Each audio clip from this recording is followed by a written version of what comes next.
Lee? Ah, come on, you can do better than that. Come on, louder, come on. Good morning, everybody, at Dublin Comic Con. I have to make sure I'm in the middle. To everybody at home watching on YouTube, Twitch, and Facebook, good morning. It's Sunday of Dublin Comic Con here in Dublin, I suppose. How's everybody getting on? I see a couple of costumes already. Are we excited for the day? People here for panels, for merch, for cosplay competitions, maybe? I heard a woo. All of the above. Okay, great. Well, ladies and gentlemen, and to everybody watching at home, without further ado, I'm going to welcome to the stage Jeff Teravainen and Martin Copping. Hello. Hello. Good morning, gents, or should I say afternoon? Good morning. I don't even know what time it is. Still waking up. Good evening. Still waking up. How are we doing today? Yeah, very well. Obviously, Very I spoke to Jeff yesterday, but we haven't had a chance to chat. Have you had a couple of days to explore Dublin? Is this your first time in Ireland, actually? It is my first time, yeah. We've been exploring a bit, mainly the pub scene, which has been great. Are you a Guinness drinker? I am now, yeah. Oh, you are now, I had yeah. my first Guinness. I learnt to split the G. Yeah. Okay, you learned to split the G, but did you split the G? No. No. I was a little bit high on the G, but I got close enough. I don't drink anymore, but when I did, I could never do it. Okay. I was never able to. It is a very difficult thing to do. You have to judge it very closely. Yeah, I watched a friend of ours from Prague. She really necked it good and got quite a big chunk out of the Guinness. And I thought, okay, so I've got to drink more than I'm thinking I should, and maybe get halfway through the G. So look, I think a bit more practice, a few more Guinnesses, and we'll get there. Yeah. Jeff, can you split the G? No. You just like the taste. Yeah, I just go right for the taste. I think for a lot of Irish people anyway, if you're a proper pint man, is what they're called, proper Guinness, you'll order two when you first walk in. So you get the first one, you neck the first one, and then you just sip the second one. Yeah. Would that be... We do that in Did you do Australia. that the last few days? Yeah, and in America as well. But we don't usually drink pints. Oh. In Australia, we've got pots, which are 285 mil. New South Wales schooners. Okay. But I think I like the pints. I think I can get used to this. You're reminding me of that reminds me of a scene from Lord of the Rings where the hobbits are drinking there. I found a pint, and the pint is huge to them. And pints are nice. They're good. They're good. Especially when they're nice, cold, creamy Guinness. Yeah. They're not so nice this morning. No, the next morning, no, and for differing reasons. We won't go into the differing reasons. I don't know what you guys are talking about right now, to be honest. You're sitting there, I'm fine, no problem at all. No I don't problem. have those issues. I don't have those issues, Jeff. So have you had a chance to get around, maybe exploring Dublin, or is it just the pubs? We've seen a little bit. We went to a few of the sites we went to St. Patrick's Cathedral, and we've been staying, about 30 minutes outside in the countryside, which has been nice. I've been running every morning, trying not to get hit by Irish drivers, which is a challenge, because you guys you take your driving seriously. Well, seriously, and craziness, I suppose, is another thing, because we have a lot of crazy drivers over here. Yeah. Today would definitely not be the day to do it, because it's Sunday and you just get all the Sunday morning drivers. Yeah. And that's not good. But no, we've got out a little bit, but we've been to a lot of rock bars. Made a lot of new Irish Your friends. bars have great music. Like, each one was different. And Any stand out to you? We went to the Thin Lizzy. What was that It's bar a Belgian name. It's a... Bruxelles. Yes. Bruxelles, yeah. Yep. It has the statue of Phil in it outside. It was yeah. very, very cool, yeah. And how's the Guinness there? Was the Guinness good there? I didn't have a Guinness there. I've been having one Guinness, and then I move on to a light lager. Otherwise, the next morning, as we mentioned. You were still drinking, so we'll forgive you. You had that one Guinness, that's fine. Yeah. So, talking with Jeff yesterday, we went through his career. I want to talk a little bit about yours. I want to talk about your very first role. Okay. And you were, I believe, 3 weeks old. Is that right? Yeah, maybe younger? Younger than... Oh, my Yeah, God. yeah. My family friend was it Patrick? Yeah. Yeah. A family friend was a producer on a film called Patrick, and I think I was still in hospital after being born, and the friend said to Mum, you know, you guys want to be in this movie? And I made my first dollar. I've still got it. Got it framed at home. Yeah, so I started pretty early. My dad was in the film industry, and he was a big commercial producer and shot and directed feature films. And so I'd get throughout school, I'd get pulled out of school when the kids that they'd cast in commercials couldn't do the job, and they'd throw me in there. So it was like almost foreordained for you to get into the industry. I think so, yeah. And Dad always let me watch, to my mum's disappointment, he always let me watch very sort of violent action films. I remember being about 5 and watching the first Rambo, First Blood, and thinking that's what I want to do, you know. Now, did you want to be Rambo or did you want to be a villain? No, I always wanted to be the hero. Yeah, Rambo or Luke Skywalker. As I got older, I wanted to play characters a little bit more like Han Solo. But would that be similar with you, Jeff? Like watching films growing up, did you think what was cooler to you, the villains or the heroes? I like them both because, you know, Star Wars, my favorite character was Darth Vader. So, Yeah. But you know, it depends on the character in the movie. But yeah. So you have a fairly long career because from a baby, literally only weeks old. Yeah. So when did you yourself kind of get that proper bug for it? From a very young age, I remember watching, you know, films like Rambo and Star Wars, and at the time I didn't know what that was, but I knew that I wanted to be doing that, and it wasn't until a few years ago that I realized what that was, and it was, I guess, having the adventures that those characters go on. And I realized that you get to have such a variety of different life adventures, you know, acting and being in film. But yeah, at a very early age, I was at drama school when I was 11. That was when I started taking it seriously. But, you know, all through my early years, I was doing commercials. Yeah. So you started very early, whereas Jeff, you started later in life. You were a musician first. Yeah, I tried to be, but And then you transitioned. So tell us about the transition. well, I used to be a recording artist in a band that never really made it big, but we had an audience, and when that petered out, I had to find a real job. Hated that, and then got scouted for some modeling. Gave me an opportunity to meet girls, which was fun, and then made a bit of money. But I got a commercial, and then I thought, man, I love this. I need to take this seriously. It's fun. So yeah, I just delved into it. I wish I had done it 20 years earlier. But do you think maybe if you'd have gone maybe to a drama school younger, do you think things would be different? Do you think? Well, see, in Canada, we have a much more thriving industry, but back then it was tough. And the drummer from my band, we were constantly moving his sister because she couldn't pay her rent. And she was in big films like David Cronenberg films and things like that. So I was always thinking maybe one of these days if we ever get famous, then hopefully I'll get an opportunity to act. But to go from music being broke to being even more broke as an actor didn't really sound too appealing. But I mean, like I said, once I get in, I love it so much. I wish I'd done it earlier. So obviously you started early, went to drama school. What was the type of roles when you were kind of going for roles? What did you go for? Is there anything specifically? Yeah, it changed quite a lot throughout the drama school period. I was quite a bit heavier than I am now. My face hadn't really taken shape, and I was doing a lot more comedy.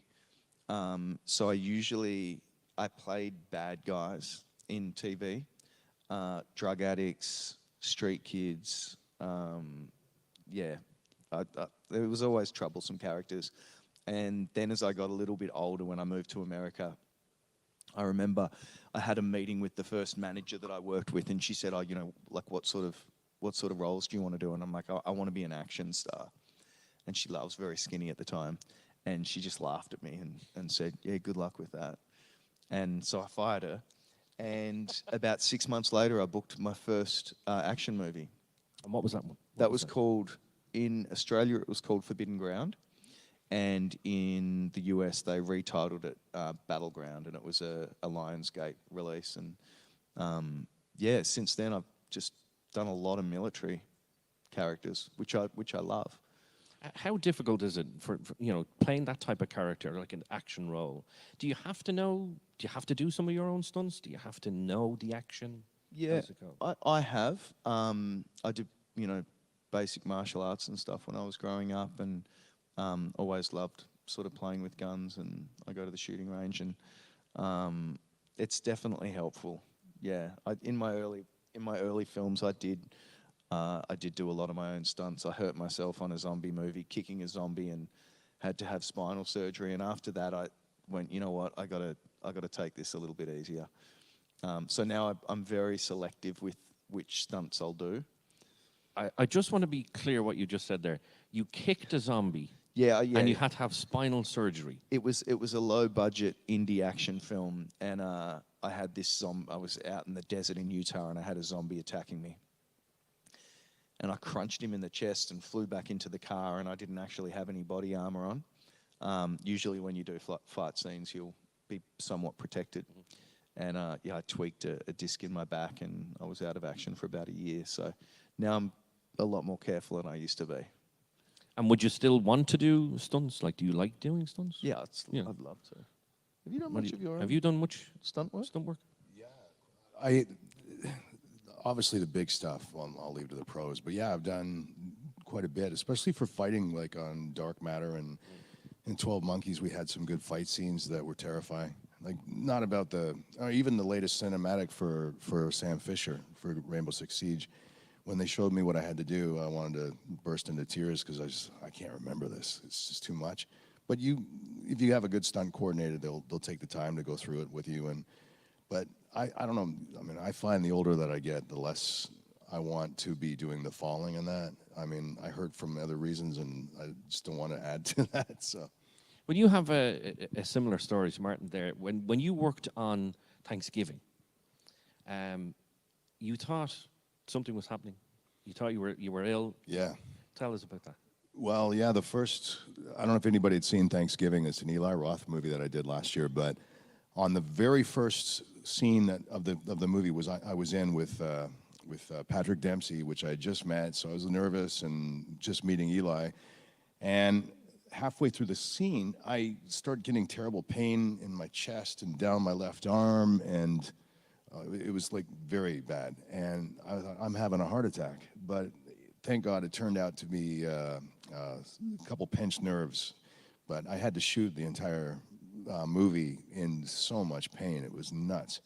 In a way, though, I'm glad, because you'd work 12, 15 hours on set, go home, and then come back, and I couldn't sleep anyways. So, you get your 1-2 hours sleep, and you're focusing on the movie at that point, as opposed to just nothing to do and you're dying anyway. So, I would imagine something like that would affect you mentally when you're doing that type of film. You're not getting any sleep. my character was kind of a curmudgeon son of a bitch. so it was great. It was easy to be that guy. Like, I like to think I'm a nice guy in general, but yeah, I was pretty miserable a lot of the time. Just on that point there, for the two of you, obviously you do lots of different productions, but a lot of them, I'd say, with fairly long hours, 12, 14, 15 hours days, probably longer for some of them. How do you cope with something like that? I'm an excellent sleeper. So anyone that's worked with me will know that between takes, as soon as they say cut and set up the lighting for the next shot, I'm straight into the back of the grip truck and fast asleep. You're so lucky. And I basically do that throughout the entire day. And then as soon as they say, Martin, are you ready? Yep, let's go. Shake it off. And that's how I get through it. The occasional energy drink, not too much, coffee, and trying not to eat crap when I'm on set. I try and still eat really clean. And yeah, that's kind of my technique. You know what they always say about film? You always have the film there, and it's called like a craft table or a craft truck. And they always say it's all about the craft. But to me, it's about staying away from the craft truck, because you gain 10 pounds during filming. Yeah, I'd imagine you'd want to just keep going and Nonstop. Yeah. It's very easy to, yeah. So you obviously, the two of you both do obviously live stuff, and you do voice acting. But what would be your preference? I want to work with Martin more. Oh, okay. On camera. If we did something, that would be so much fun. Yeah, we still haven't actually been on set together. I honestly really enjoy it all. I love being in the voiceover booth. you know, recently I did a long stint on Call of Duty Vanguard, and that was all on a volume. And that has its charm, you know. It's very similar to theatre, and unlike being on a film or a TV set, you're inside. It's controlled lighting. Well, you don't even really need to worry about the lighting, and there's no audio issues, and you're dry and warm, and so. And I have to admit, I really enjoyed that after doing like military stuff where you're in the jungle and covered in mud and freezing cold or boiling hot. Being in a nice studio in Santa Monica or something it's pretty good. But I'll take either. Like you're saying there, like the difference is like a nice warm studio or in the jungle or desert or wherever it may be. Multiple takes, obviously, on both, but you're standing in the booth, so I'd imagine it not so much easier, but I'd say more relaxed, maybe. Yeah, the first war movie that I did, we were sitting in mud puddles for 11 hours throughout the middle of the night in rural Australia. It was freezing cold, and I went to the ER 3 times. I ended up doing something like 9 rounds of antibiotics to try and get rid of this bug that I caught. I'd rather not go through that. But, you know, it was still fun. You get great stories from it. So obviously you've both done voiceover work, and you worked, no, you said you've never actually worked together in a studio, but you've both worked on Rainbow Six Siege. yeah. How did that come about for the two of you? For me, it was just the standard auditions. It was a code name because it's all top secret. So for me, Don't say it. Yeah, well, They're even there, I probably know. still using the What am I same allowed code to name. say? Yeah. Well, they make you sign these terrible giant NDAs, so you don't want to mess with that. But yeah, it was code name so and so. And then like I said yesterday, when I landed it, my agent and I both freaked out because we realized it was this legacy character that I'd played forever. So yeah, it was the standard thing. Yeah, I'd gone a long period of time without work, and I'd just booked my first principal role in a video game about maybe a year before. It was huge. You all know what it is. I'm still under NDA, so I can't say it. But it was either a Marvel or a DC project, and it was a character that I was very familiar with, and I was so excited. And the production team on the game changed 3 times, and every time they changed producers, they recast the entire cast. So I was recast, and I was devastated. And then when I booked Rainbow Six, my agent called me. I'd never heard of it. I didn't know what it was. And she's like, "This is what you've booked. This is massive." And I'm like, "Oh, yeah." She's like, "Are you not excited?" And I went, "Just when this has been released, I'll be excited. I'm not getting my hopes up." And I'm very much like that with the job now until it's out in the world. You know, I'm very reserved about getting excited about those things. But I had the same thing. I didn't know if it was a game or a film or TV project, and I just instantly connected with the character. I loved the character of Mozzie, and yeah, and did I think 2 or 3 rounds of auditions, and then was told what it was, and yeah. When you go for, obviously you go for auditions for many different roles, you get the role, but then something like that happens and you either get cut or the production gets cut. How, as an actor, do you deal with that? How would you deal with that? Guinness, split the G. You're splitting the G. It happens, unfortunately. It can happen a lot. Even in Thanksgiving, I always say some of my best scenes were cut. Some of them made it into the Blu-ray extras and that, but you work so hard on them. I will tell you though, one of the first feature films I did was a movie called Hollywoodland, which was a big movie. And I had a nice little part in that, and my whole family showed up at the theater. So imagine a theater full with your mom here, your girlfriend, your brothers, everybody. And I'm watching it, and I realize, wait a minute, I hear someone talking, and it's me, but you don't see me, and it's behind a glass thing. And then it changed from what it was, and I realized it was cut. And it was just acid in my stomach, And I remember, like, my mom looking at me, "Is this you now?" And I'm just like, I want to die. But it happens. It does, and I think, our career, in the performance, you get what 1% of the things you audition for. I mean, I know he's constantly putting down audition tapes. I'm the same, as well as voiceovers, and you might get, for me, the strike rate's not huge, and it's always been like that. So my default is not getting the job.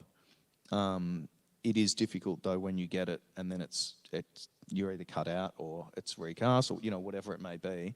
But I think over time, you kind of get used to it, and There's nothing you can do. It's out of your hands. it's out of your hands. The job is to do the work that you've actually got and that's presented to you, and then you just got to forget about it. And if any good things happen after that point, that's just a blessing. And if not, just you got to do something that you love. They flew me to Montreal for 2 days, and I shot on X-Men, the last X-Men, Dark Phoenix. And I was the last person speaking in the movie. I basically let Michael Fassbender out of prison, and all the X-Men assemble, and I set up the sequel. And about 2 months later, they said, "I'm so sorry, but the test screenings didn't go well with that ending." So they rewrote, reshot everything. It just happens, right?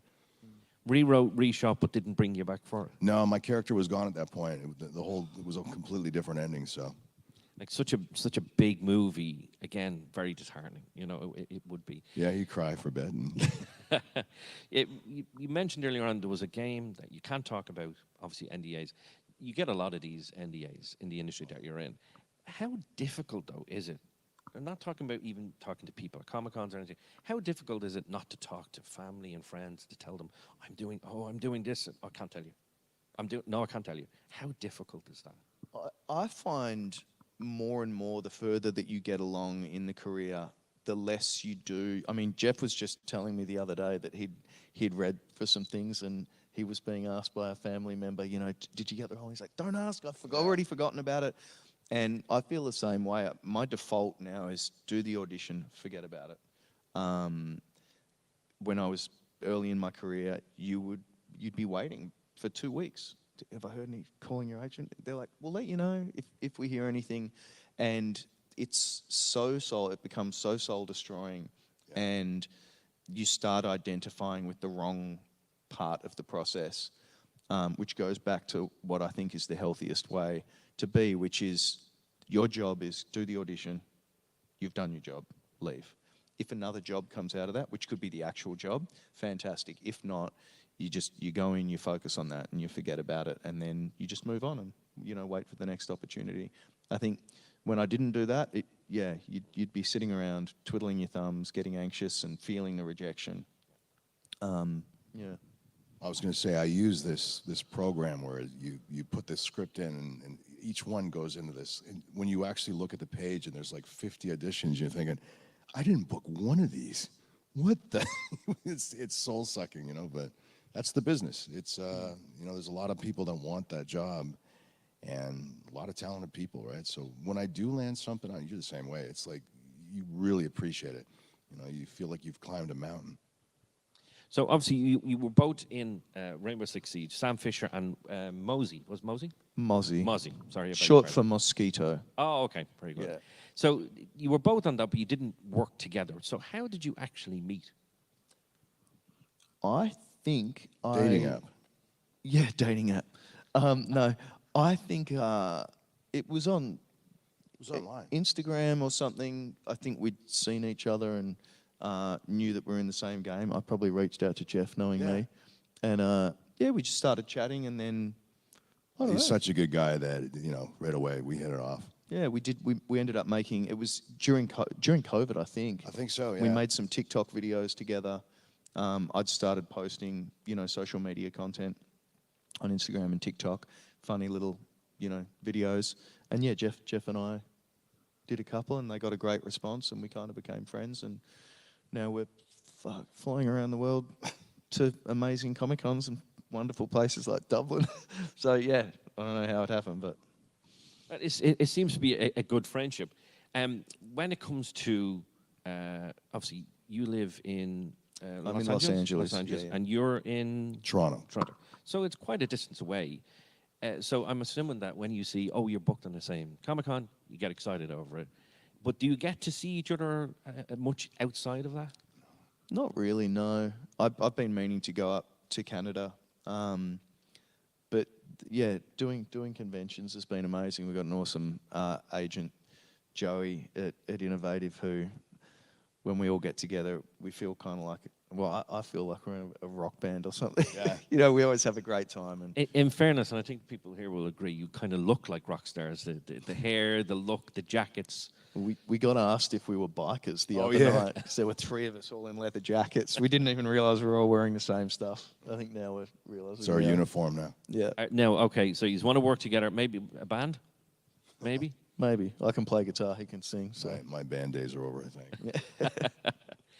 So obviously, talking about Comic Cons, you do them all around the world. How do you find them when you go to these places in different countries? Do you always enjoy them? Is it always a good experience, or is it like, No, I've always had good experiences. I had one bad experience in my hometown, but that was nothing to do with the convention. It was when I was promoting a movie that I made.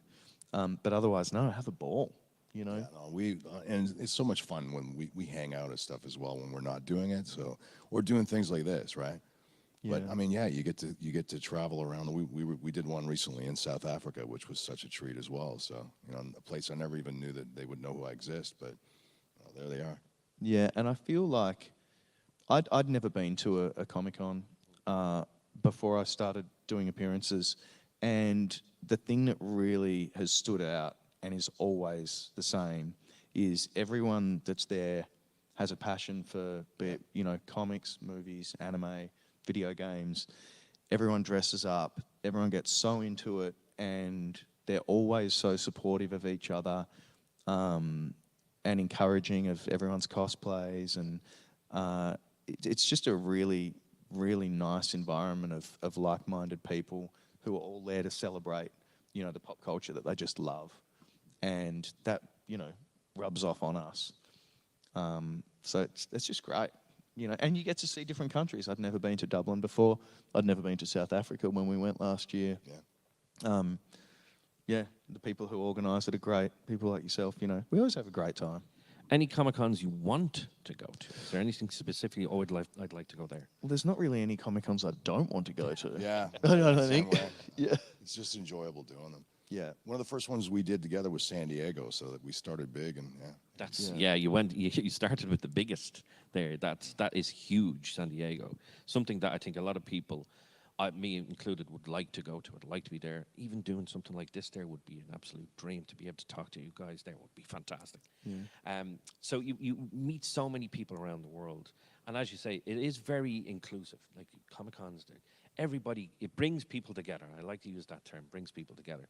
You very rarely get like a bad experience with people. But are there any kind of feel-good moments that people come up to you and go, "Oh my God, I loved you in this"? Oh, so many. So many. Yeah, I mean, we had a lovely young kid with his mum came up earlier, and he was just the nicest young fella, and his mum was so lovely, and that's pretty symbolic of most of the interactions we have. Everyone's kind, and they're not there because they don't want to be there. We all want to be there. Yeah.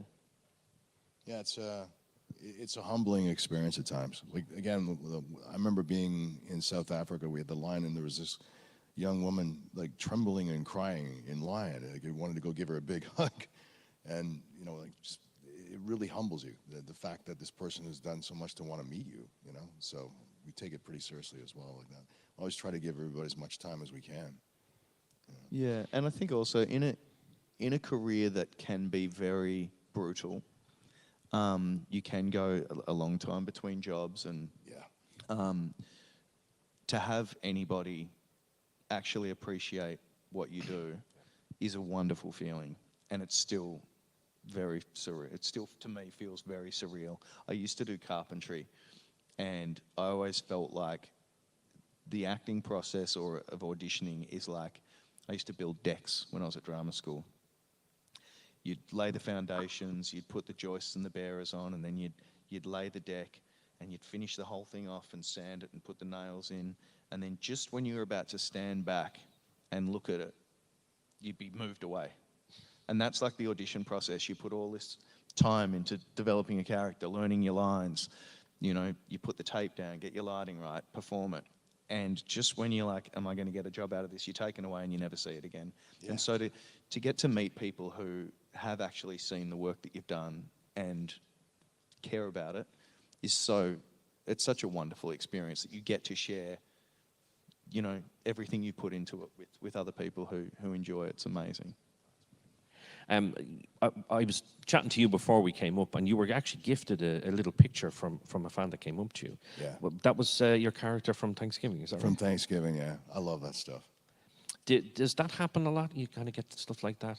Yeah, we both of us, we're so fortunate. Like some incredible art. I mean, incredible art. People will gift you, they send you it online.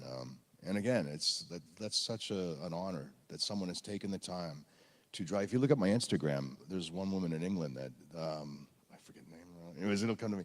She did such an incredible professional drawing, and she did it with the fast motion. What do you call it? With a time lapse. Yeah. And she did that. And it was just incredible to watch, and just to think, you know, somebody in England is sitting there for hours drawing you it's an honor. I must feel good that when people do that, you know, you get a lot of people coming up and you're signing autographs, you're chatting away, but when they do stuff like that, it has to make me feel special. Oh yeah, and sometimes you get them dressed as your character in that, and it's like, oh my God, we've resonated with somebody. I feel like I'm doing, because that's what Martin was saying, right? Like it is a soul-sucking thing at times where you keep throwing stuff out into this black hole of editions, and you know, and then that happens. You're like, okay, yeah, that's why it's good. We've resonated with somebody. Well, you've both been in multiple games now and voiceover, but you're also gamers yourselves, and you seem to really, really enjoy it to the point where we were chatting, and you've done streams together. You stream on Twitch, is that right? Yeah. What is your Twitch name? Is it just your name? My name, Martin Copping. Yeah. Martin Copping, get it right. Full entertainment. How do you remember that? We'll discuss that off stage. You tend to have a laugh doing that. You seem to really enjoy it. You only have to go into your Instagram and look at the videos. And you're like, I watched one in particular, and you're just kind of, you know, stone face. You're like, yeah. And then you kill someone. You're like, hee hee. It was a real kind of feel good moment. You're like, I got him. Yeah, I mean, I'm okay. I'm not very good at Siege. I stream, you know, most days. You're good. I'm okay, but I still get a buzz when I do something good. I get very excited. But we actually streamed together the other day. And Jeff's got a console, and so I had to play on console, and I'm terrible with a controller.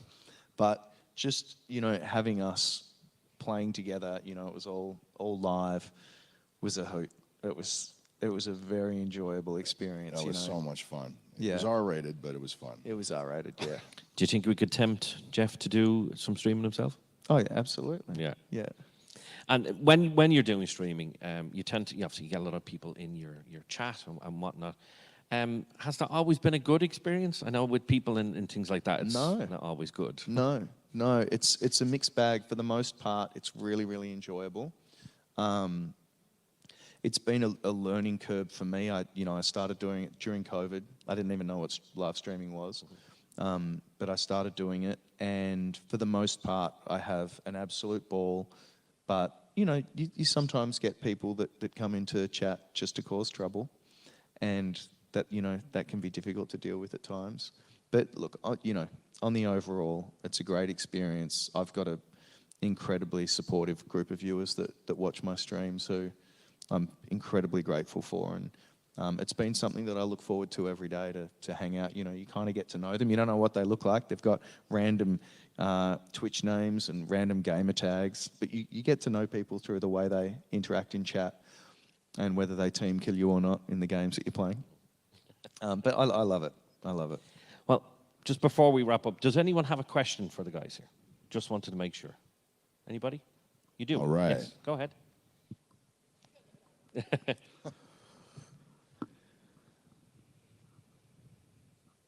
Hello. Thank you both for coming. I have a question about the AI role in the film industry. How would you feel about it, and if you would ever agree to do a film that was completely written by AI? That's a good question.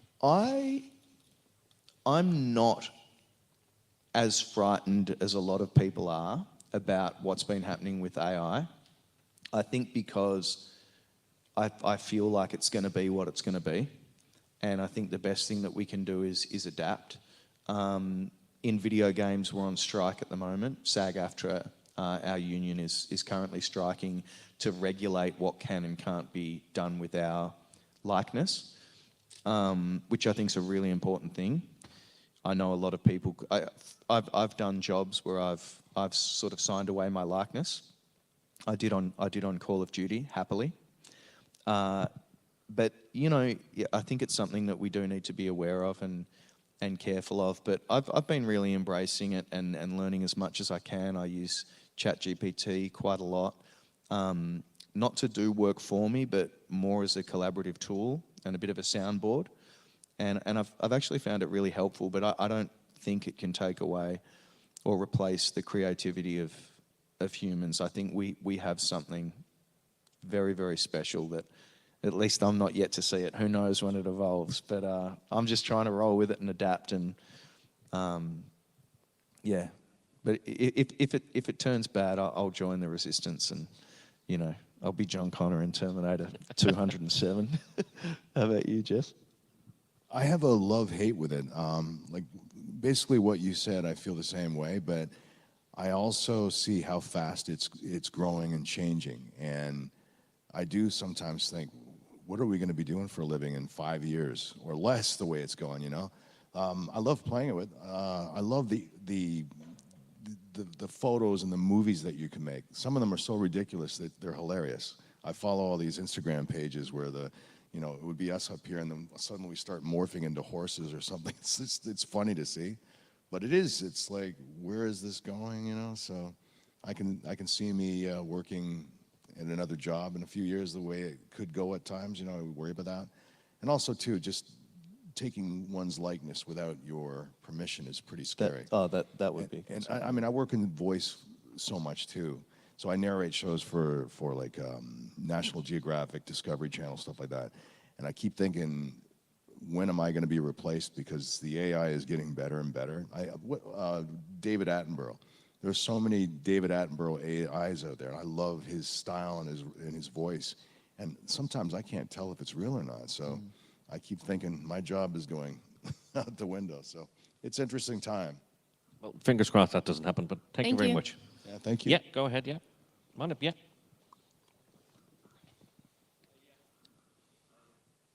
But that's the paddlers themselves there about their what they think about the current direction of the zombie films and zombie franchises across the world as well too, and if the paddler are happy with the way they think that the current zombie films are going, as I said, they've come out over the last few years.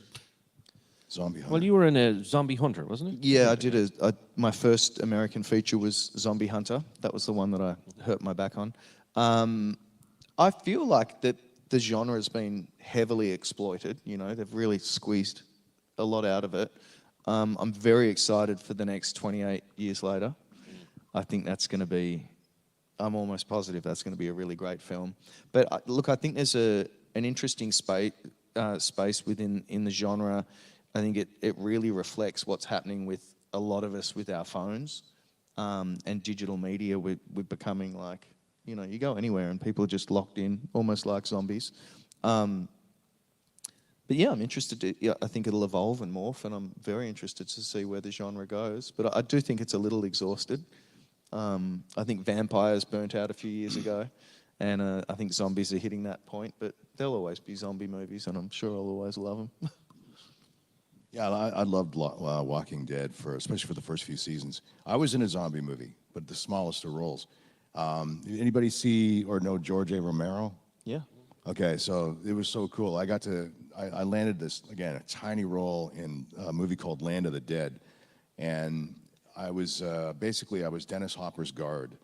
And so I got to meet him. He was a legend. And I'll never forget walking in the morning in the trailer, and there he was getting his makeup done. And I sit down next to him, and he's so nice. He's introducing himself. And he's like, "I'm Dennis." I'm like, "Oh, man, I know who you are." But I thought about it, and I'm trying to think of something to say to him. And he knew Toronto better than I did, which was funny, because he's giving me directions about all these places I need to go see, even though I live there. And I thought to myself, should I tell him or should I not tell him this story? And I ended up saying, Dennis, you know, I've been such a fan of yours. I named my rabbit after you. And he goes, yeah. And he goes, yeah, what was his name? And I said, his name was Dennis Hopper. And I remember he just sat there for a second. He's like this. You know, Dennis Hopper's really intense. He looked at me like this. Ah! Scared the hell out of me. But I thought I was going to be fired off the movie for like 4 seconds of just this intense stare. But yeah, super nice guy. I love it. Anybody else? Yeah, one more.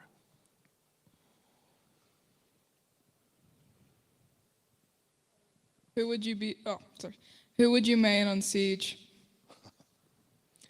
I mean, I think that's pretty self-explanatory for me. You know, I'm going to defend with Mozzie.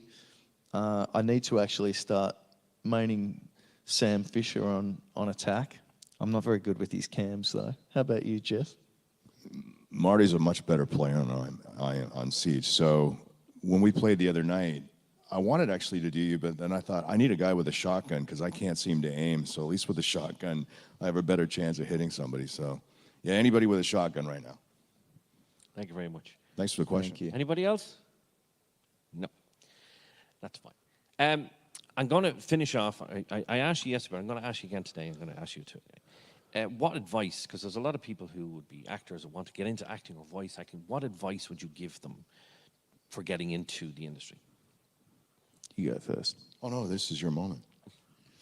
I think, you know, I never felt like there was anything else that I would or could do. And I think it's, for me, you know, I can't really speak for anyone else. It's such a challenging career. It can be such a challenging career. You can go long periods of time without work. I just think you have to really, really love it. And I would say learn about finances early on in life, learn about investing, so that you can be self-sufficient. And when you have droughts, which all performers have, that you can sustain yourself and do it because you love it. Study hard, you know, study the greats, go to drama school. But I think every actor I know, we've got our own path of how we get, you know, to where we want to go and the journey we're going to take. And I think embrace whatever feels right for you, because it's the journey's different for all of us. But I only do it because you love the actual work. The idea of you know, fame or celebrity, that's something else. Be a reality star. But if you love the craft of performance, I think you can have an incredibly rewarding career, and you can make your own work. And there's a lot of different ways you can be an actor. You know. Amazing. Jeff? Yeah, you nailed it. I mean, if you want to be an actor for the right reasons, it's such a satisfying thing when you actually get the work, but you have to be prepared to do the actual work, which is taking the courses, learning how to do it properly, and get ready for the rejection. Because, you know, again, you don't land all the roles that you go out for unless you're, I don't know, what's that guy we were talking about earlier? Austin? Yeah. He seems to be landing everything. But yeah, it's just try to network as much as you can as well. There's always lots of classes in a city. And one good one for me is that, especially with voice work, is that sometimes the casting directors themselves will be part of the course. It's a nice in with them. So if they see something in you, or say in voice, they hear something in your voice, you're going right to the source that's going to hire you eventually. So I always tell people those are gold, you know. But try to get out as much as you can, see what other actors are doing. It's more of a journey, you know. I mean, like, I know some actors, they sort of quit doing courses or studying and that. I think it's a good idea to keep fresh, keep learning new ways of doing things. I love when we'll be just in a room talking about experiences on set, and all of a sudden, you know, Marty will say something, and I'll be like, "Oh my God, that's a great idea! I didn't think of that." You know, like always growing. We actually we did a tour of, I forget the name of the prison here. Oh yeah. Started with K. Kilmainham. Yeah. And there was this young fellow who was doing our tour. The tour went for about an hour. And I was watching him do his sort of presentation and tell stories about different prisoners and what had happened in the prison. And it only clicked after we were halfway through the tour. I'm like, this guy's an actor, and he was doing such a wonderful job, and he had that opportunity to perform in front of 20, 30 people that were doing the tour, and that's performance, that's acting, and he was really good, Our agent who brought us out here, he even said, I've got to sign this kid. So there are so many different avenues. For me, streaming on Twitch is performance, and it's something I think the reason I love it is it's something I get to do every single day. I can jump on for a couple of hours and exercise that, that want and that need to perform. So if you're into it, yeah, there are a lot of different avenues you can take to get where you want to get. Brilliant. Well, this has been fantastic. Ladies and gentlemen, a massive round of applause for Jeff Teravainen and Martin Copping. Thank you so much. Thank you so much.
Come on, louder than that. Good afternoon, everybody. Oh, I like that. Just for me, that was great. How's everyone's con going? Having a good time? Any Star Trek fans out there? Stargate fans?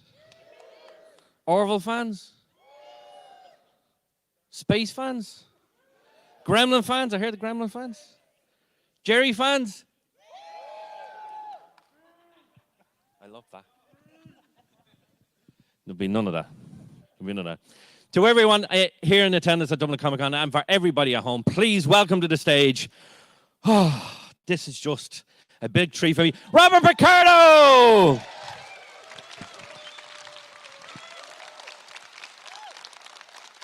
You faked me out by pausing before my name. I was already on. I did because I got a bit starstruck, I suppose. I was like, Well, should we sit down? yes, we shall, yes. On the yes. couch? Yeah. I could lay down. You could analyze me. Yeah, No. Sit over here. There we go. I don't think I'm the doctor. What a beautiful auditorium this is. It's really pretty. And the green seats are because of Ireland, right? Because it rains so much in here.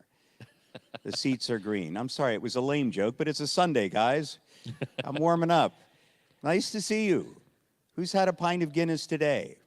Nobody. Good. Neither have I. One guy. One guy. One guy. Good for you. I want to hang with you. Where are you? I want to hang with you. This is not your first visit to Ireland. No, I believe a fan told me it's my third visit here.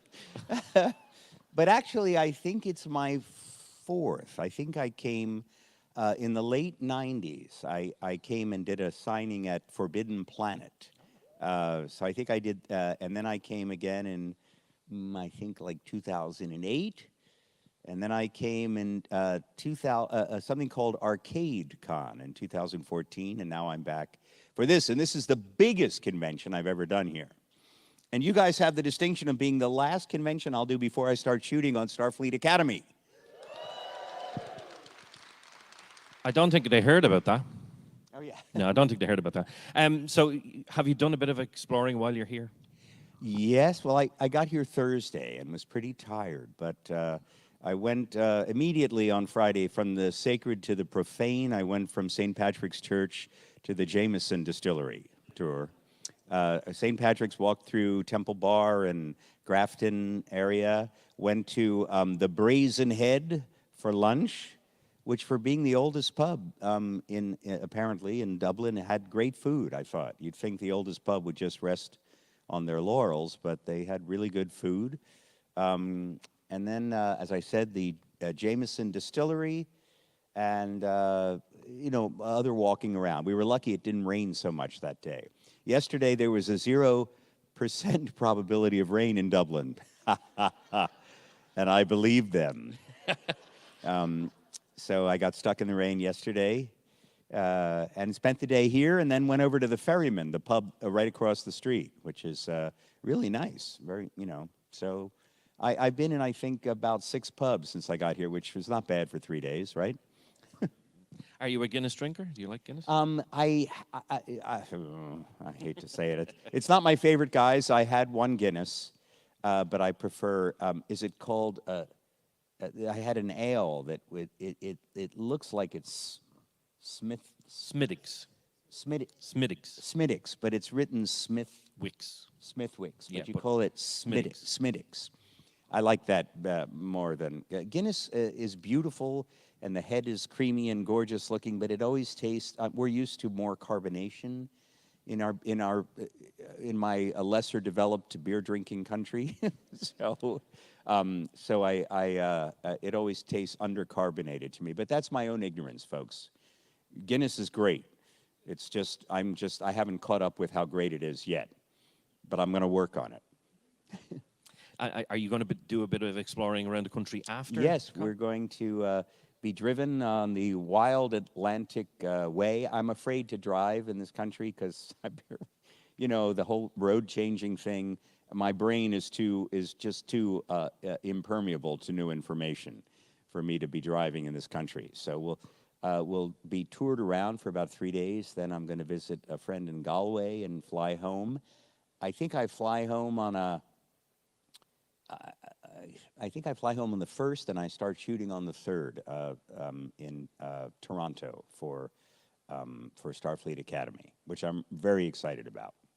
That's amazing. So I want to talk to you about, before you became an actor, you went to Yale, and it was almost preordained when it comes to the Doctor and Voyager that you did pre-med, is that right? Yes, my childhood ambition was to be a doctor, and I went to Yale and was pre-med, but I had always acted in high school, and I continued to act in college, which is very hard to do when you're a biology major, because you have those labs a couple times a week that are 3 or 4 hours long, and then you had dinner, and then you had to go to play rehearsal for 2 or 3 hours. So you start your studying sometime at 10 o'clock at night, even though you had a class at 8 in the morning. It was a little hard to try to do both, but I was in a production at Yale that just turned my head around as far as wanting to try to be an actor. Someone in the Yale School of Music had seen me in an undergraduate musical performance at the end of my freshman year and insisted that he wanted to cast me in Leonard Bernstein's Mass. I didn't know anything about the Mass. It was an original piece of music Bernstein wrote for the opening of the Kennedy Center in Washington, which is a giant performance arts center where they give awards to great people in the arts every year. Well, anyway, they opened it in 1970 or 71, and Leonard Bernstein was commissioned to write this. And it's the Leonard Bernstein's Mass is a theater piece, but it has every kind of music in it. It has some Broadway musical style music. It has classical music. It has a full mixed chorus of adults. It has a boys choir. It has a rock and roll band. Every kind of music, because Bernstein used different musical idioms to tell an allegorical story about religion and how religion starts out as a pure impulse for someone to have a relationship with God, but the moment you organize religion, there are inherent dangers in corrupting the original relationship with God. That was his theme, I think. And I played the corrupt religious figure in the show. There was the celebrant is the real, true religious figure, and I played this sort of gospel preacher who was sort of a parody of an evangelical character who was like, it feels good to, let's all kind of get excited and jazzed up about, my song was called God Said. And I had a very flashy Broadway number. Bernstein came to see the whole show, but liked my performance so much he wanted me to play the lead in the show, the celebrant, the true religious character, but I couldn't ever do that. It was like an operatic role. So in any case, our school production, with some changes, was brought to premiere the work in Austria, in Vienna, Austria. We were filmed for public television. And overnight, I was a biology student at 19 who was getting all this attention for his performance in the show. Leonard Bernstein said to me, "What are you going to do with your life?" And I said, "I'm studying to be a doctor." And he said, "I'm surprised to hear that. You have such natural energy on stage, not phony Broadway energy. I would think you would want to be an actor." And I said, "Mr. Bernstein, would you tell my mother?" And he did. Opening night, I shuttled my mother over to meet Leonard Bernstein, and he told my mother he thought I should be an actor, and bang, like that, I was out of pre-med. So I made a deal with my mother. If I wasn't successful by 25, I would go back and pick up my pre-med credits and go to medical school. But by 24, I had my second leading role on Broadway, so I was out of the woods. In fact, my career peaked at 24, folks. I mean, at 24, I had the honor of playing the great Jack Lemmon's son in his return to Broadway. He'd been a movie star for 25 years and hadn't been on Broadway in the interim after being discovered in the Broadway theater before, and that's what brought him to Hollywood. And I played his son when he returned to Broadway in a play called Tribute, and that's what brought me to California, doing that show again. So my career between 23 and 24 was so exciting. It's been hard to match it ever since. But the rest of it, has been like this until today. And now I feel here in Dublin that I'm as successful as I felt at 24. Thank you. Definitely well-deserved round of applause there. So you talk about being on stage and then musicals. How did the singing come about for you? Because we know how good of a singer you are, but how did that come about? I studied singing really briefly at Yale, just one semester, because I had it was not offered for course credit. You had to pay, and at the time, I think a half-hour singing lesson was $40, and at that time, that was a lot of money to me in 1971. So I did study for one semester.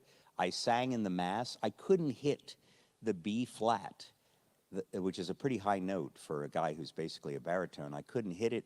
So the musical director, without telling Leonard Bernstein, took the song down one step. But all of the music in the show ran together. So he literally had to change, without asking permission, he had to change the segue from the song before to modulate down one step for me. And apparently, I thought at the time he'd asked permission. Apparently, he slipped it by Maestro, and Maestro didn't notice that they brought it down, so my top note was an A flat, and that I could get out. It's still my performance. I've tweeted little bits of it because it was filmed. If you want to see me at 19 years old, you can go to my Twitter feed or my Instagram feed and see me with a giant curly afro that was my own hair at the time. My head is about 2 feet in diameter, and it's all hair. When I started to lose my hair, my mother said, well, you've had enough hair for one life. So anyway, so yes, I had this giant mane of hair, and I dance and move around like completely uninhibited because I didn't know what I was doing. But so I sang in the show, and I remember that I was offered Leonard Bernstein's musical Candide. You ever heard of Candide? It was a musical that he wrote in the late 50s. It's sort of a comic operetta based on, I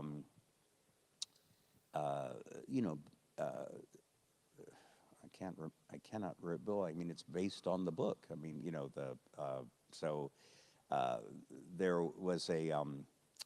there was an ensemble of actors who played all different little characters in telling the story of Candide, and I was offered a part. I would have gone to Broadway if I was willing to drop out of Yale, and I knew it would break my mother's heart, so I turned it down.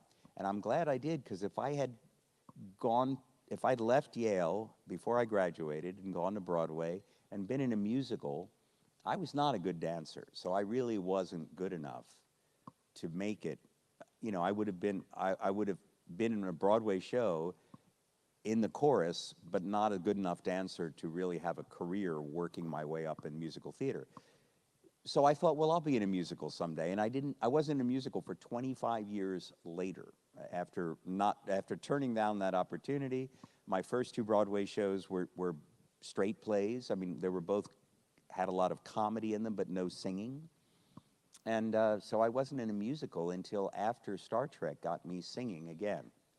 And then after Star Trek ended, I did several musicals after that. Do you prefer, when it comes to your career, you've done it all, really, in terms of stage, TV, movies, voiceover. Do you prefer the stage? Is that what, because you started there, do you prefer that, or does it really matter, just once you get to perform? The stage is really acting was acting on stage for thousands and thousands of years, and in the last 150 years, it's been acting in film too. So it's a more recent art form. Movies were invented in the last decade, I guess, of the 19th century. So we've only had movies around for about, from the very primitive first short reels for about 140 years, I think, by my count. So I think that acting is really acting on stage, and then film and television acting is sort of a parallel art form. It has things in common, but they're very different things, different skill set involved in acting for the camera. So yes, I still love to work on stage. I've done a lot of live stage work locally in California recently in sort of a theater group that I'm part of. So I still work on stage because I think that it keeps your chops up, keeps your memory up to memorize. I did an original musical recently that was quite dramatic, played the lead in it. So that is, I think, really good for an actor to always go back to the stage to keep your skill set up. But the wonderful thing about working in television, or especially specifically in a franchise like Star Trek, is that your performance is shared with people all over the world. So you get a much bigger audience than you can ever get working in the theater. And also, because there's something about science fiction and Star Trek in particular that fans like you will watch it over again, and new generations of people will watch work that I did on Star Trek nearly 30 years ago now. And that's very gratifying for an actor to know that your work is still being appreciated years on. And now that they're taking me out of holographic mothballs, I'll be on a new Star Trek series, creating new work that people will be watching, hopefully long after I'm gone. So there's certainly, you reach a much bigger audience in film and television, and the work, lives on after you. So there are great advantages and attractions, I think, to actors for working in all different media. And as you get older, the discipline of working on stage, of being on Broadway and doing 8 shows a week, is pretty tough. It cuts into your lifestyle. You can't go, you get 1 or 2 weeks off for the year, and you're always on stage every night of the week, except maybe, you do a Sunday matinee and end your week, and you got Sunday night off all of Monday, and then you're back at the theater on Tuesday, most theater schedules. So it really controls your life a lot. Doing stage, do you find it kind of become monotonous to do the same thing over and over again, or you just love the performance? It depends on the role. I've been very lucky. Most of my theater experiences, I played the lead in the show, or the second lead when I did the play with Jack Lemmon. So, but yes, as an older actor, if I went back and did a Broadway musical, say, and I had maybe 1 song to sing and only 2 scenes, you're spending, if the show is 2 hours and 15 minutes long, you're sitting backstage in your dressing room for an hour and a half, and I think that discipline can get harder. I'm guessing when you're older. If I work on the stage, I like it to be a really challenging role, so that I feel, if I'm investing that much time of my life at this stage of my life, that I feel that it's really rewarding and fulfilling to play it. Okay, so I want to talk to you about some of your roles. We have varying degrees of people who are different fans of different genres. So the first one I want to ask you is Gremlins 2. The fact that we're getting laughs there straight away.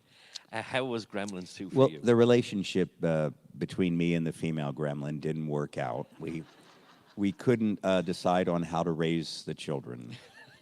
Because I'm a Roman Catholic and she was a gremlin. Anyway, it was fun.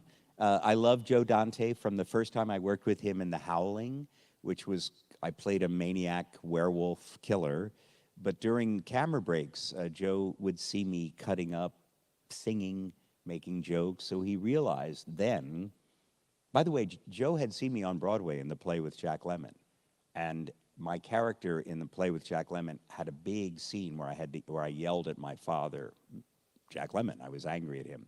So I had to be very emotionally risible. And there was something in that I think made him want me to audition for his werewolf movie. So that's how I happened to be called in for The Howling, was he'd seen me on Broadway play an emotionally explosive character. So Joe cast me in The Howling. I think I did Explorers after that, and then Inner Space, where most of my character was made up. We can talk about that later if you want. But then by the time Gremlins 2 came along, the character was pretty much a bad guy, But Joe gives you great freedom as an actor, and because he already trusted me, I'd worked with him by that point 4 or 5 times. I told him I wanted to really look put together. So they made a $4,000 wig for me, so I had this very coiffed 1980s style hair. I said I wanted to really dehumanize all the people who worked for me. So I had, anybody remember, I had a barcode scanner in the movie where instead of learning, if you were one of my 2,000 employees, I had no interest in learning your name. I would scan a little barcode that you had on you. These were all my ideas. And the poor prop men had to make a portable computer with a barcode. I said I wanted to open like a switchblade as the scanner. And all of these things, no other director would, they had to manufacture hundreds of little barcode badges for every extra in the movie just because of my crazy little idea. None of that was in the script. The guy was just an unpleasant employer. He was kind of a dick. But I wanted to do stuff that made him more unpleasant in a more imaginative way. Because I knew that when the little female gremlin kind of got the best of me, tearing my clothes off and stuff like that it would be more fun for the audience if I started out very put together in beautiful clothes with beautiful hair. The more messed up I got, the funnier it would be. So Joe has always been the best director to work for because he listens to your ideas and decides immediately if he likes it. And in almost all of the roles I did with him, I made a major contribution in some way to the character. And I have other stories from the other movies if you're interested, because he listens and he loves actors. And when he hires you, he's hiring not just what he's seen you do before, he's hiring your imagination and your contribution. You have had a lot of sci-fi roles. There's a lot of different ones that you've got. We're going to go straight into it. Star Trek Voyager. You originally didn't audition for the Doctor. Yes, I was called to audition for the Doctor. And at the time I was working in a theater in Los Angeles I always wanted to work at, the Mark Taper Forum in downtown LA. It's a very prestigious theater. And I'd waited 20 years to get a job there. And I was cast in a lead role in a show. And we were in the week, the show was about to go into previews. So we're in very long rehearsals. They're called 10 out of 12s. You work 10 hours out of a 12-hour day. And they are teching the show. The sound, all the lights are being set. So I was in the middle of tech week, and my agent called and said, there's this new Star Trek series, they want you to audition. And my first words were, they're not going to put me in a Star Trek series. I don't know why I said that. And then, because I turned out to be wrong, by the way. And I said, Joe, I'm working. I said, I'm sorry, my agent, Peter Young. I said, Peter, I'm working. I have a job. I am not available. He said, well, lie. That was his first command as an agent. And he said, why don't you just go during your lunch break? So I read the script and I thought, this character is colorless, humorless, a computer program of a doctor. Now, does that sound like a bucket of fun? No.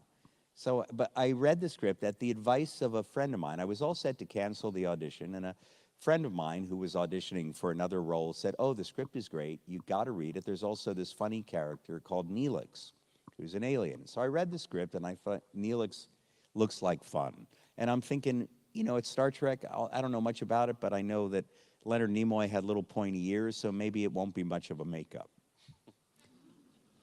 So I go in and I audition for Neelix at my own request, and they love me, and I went down to the wire to play Neelix. The story I heard afterwards is that literally the producers wanted me to play Neelix, and the studio wanted Ethan Phillips. Now, Ethan Phillips is, he'd already been a friend of mine for 15 years. I did not know he was my competition.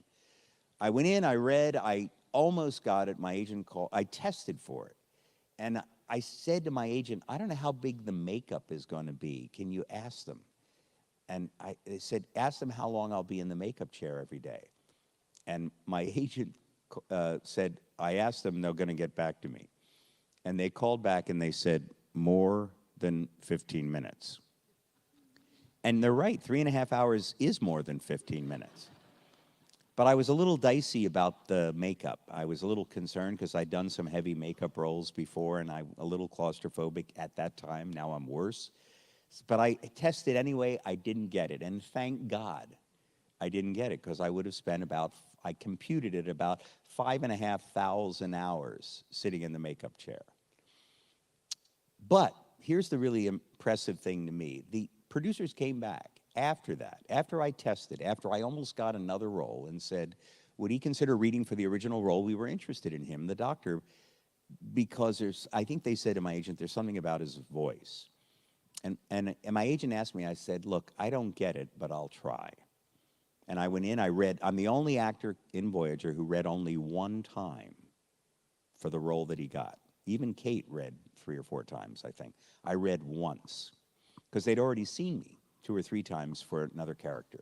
When I went to the audition, our now deceased and wonderful producer, Michael Pillar, said, Bob, he said, we've all seen Bob before. I'm in a room, a relatively small room with like 16 people watching me. The casting director is so exhausted. Her name is Pam, I can't believe I don't remember her last name. Pam, normally Junie Lowry Johnson cast all the Star Trek shows. She had just had twin babies. So this other casting director, very successful, and she was exhausted. They had seen 900 actors for the Doctor, that's what I was told. So when I tested, I'm reading with her, and she looked like she'd been through the mill. Okay, I did something you never do at a network audition, ever, with a final audition. I ad-libbed. You don't do that, right? But I heard they wanted the character to be funny. I had 9 lines, and I didn't find it funny. The first time I ad-libbed, the line I had in the script is, I scan a crewman, I say, your injuries are not serious, you can return to your station. So I scanned the air and said to the casting director, your injuries are not serious, you can return to casting. And she looked at me in shock and burst into laughter, right? And then the room started to laugh too. This is a crazy thing to do. I broke the 4th wall, right? Then the last line in the audition, the Doctor's been left alone at sickbay and his program is still active and he has nothing to do. And he says to the computer, I believe someone has failed to terminate my program. And after that, I ad-libbed the following line. I took a long deadpan look at everyone in the room and I said, I'm a doctor, not a nightlight. Got a huge laugh, walked out the door, and I was hired within an hour from that. So I basically ripped off DeForest Kelley without realizing it, because I didn't know that was a Star Trek doctor gag. I just thought it was a funny line, right? Because he was made of light, right? So I thought if you leave something, turned on that has no use, that's made of light, I just thought that was a funny idea. And so when I met DeForest Kelley, within a year of getting the role at our first convention together, and he went on stage, by the way, and said, damn it, Jim, I'm a doctor, not a hologram, which I thought was cute. When I met him, I said, Mr. Kelley, my character kind of pays homage to your character. He went, oh, you mean you steal from me? And I went, yeah, pretty much.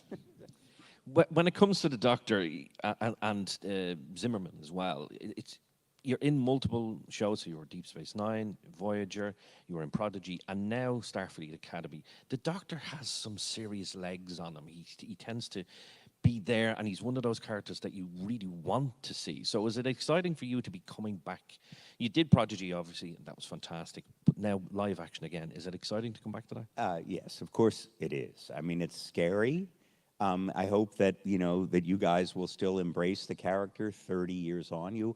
When you have you've created a legacy by doing something already, that there's always a little part of you in the back of your head that's afraid of damaging that by coming back and revisiting a character. But I am optimistic. I really enjoy the writing that they've shared with me for the first season episodes. I'm really excited about the cast. Holly Hunter, been a huge fan of her forever, playing the Chancellor of Starfleet Academy. Our first season villain, Paul Giamatti, one of my favorite actors, who also happens to be bald and also went to Yale, like me. And then this amazing cast of talented young people playing the cadets. So I'm super optimistic. My feeling is I think the show is going to be a hit. I just hope that my participation in it, because you guys already know me in Star Trek. You don't know most of the other cast members. You don't know, and you may know them as actors, but you don't know them in Star Trek. So I'm hopeful that you'll all embrace the return of the Doctor. But it also has from Discovery, Tig Notaro, who I'm a huge fan of. Can't wait to meet her. Oded Fair, who I've already met, lovely man, terrific actor, and Mary Wiseman from Discovery, who I've also met, and I'm looking forward to working with her. So, you know, I'm very excited to get started, and as I said, I'll be starting 2 days after I get back from visiting Ireland. So you guys are, if you want to give me, if you want to raise my level of confidence, you can all give me a big good luck right now. Thank you. I don't think anyone is going to dispute this, but I think having you in that show is just going to make it that much more special, and I think everyone agrees here. What we're going to do now is, if anyone has a question, we have a number of microphones around the room. Please don't be shy. Come up and ask a question to Robert. We have one over here. Hi, Robert. I was wondering if I could ask you about your work in Legend, how you found working with Ridley and Tom, how the makeup process was with Rob Bottin, and is it true that there is an additional scene that you filmed that never made the theatrical or the director's cut? Thank you for the question. Ridley Scott is a genius, so I was very excited to work with him. When I met him to audition, and I screwed up my face into this really witchy performance and did the voice and everything, he looked at me at the end and said, "Well, you barely need the makeup, do you?" Which I guess was a compliment. Rob Bottin I had worked with in The Howling at that point, and also, I think Explorers. I think I'd done Howling and Explorers. I don't remember the order. And he's a genius. I mean, an amazing creative talent.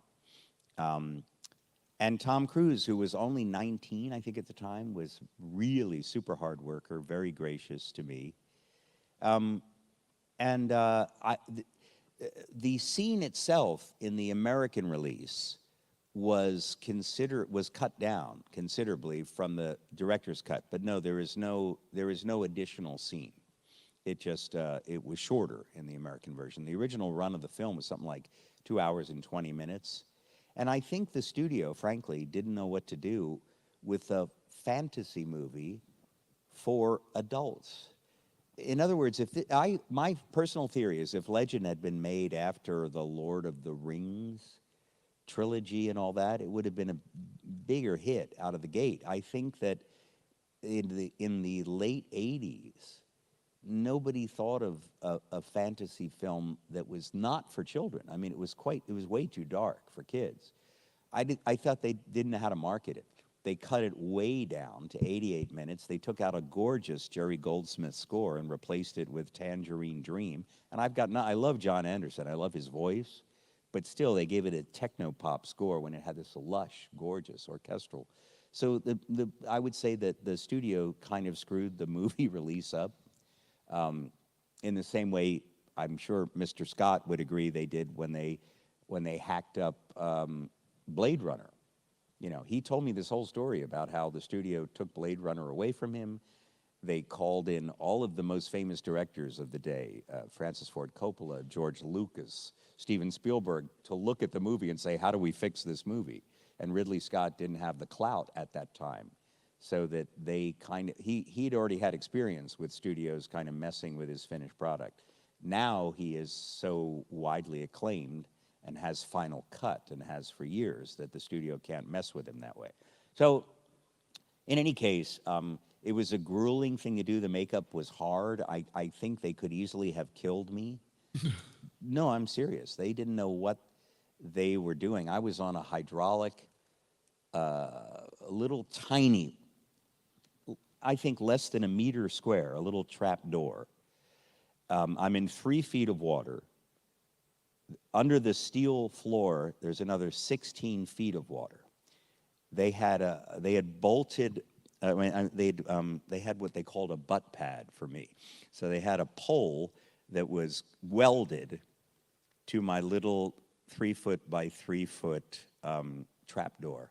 A pole that had like a cushioned seat right here. So they would seat belt me in so I could move my body all over the place and still be anchored to this little tiny trap door. However, I heard Ridley Scott talking to the director saying, what I want is this crystal clear pool of water with no, just a mirror-like surface. And then this figure comes emerging out of the water. I heard him say this to the first AD and the camera operator. And I called the AD over, and the AD was this sort of corpulent fellow, and I swear he had safari shorts and a safari. He might as well have had a pith helmet and a riding crop. He was out of a Rudyard Kipling novel.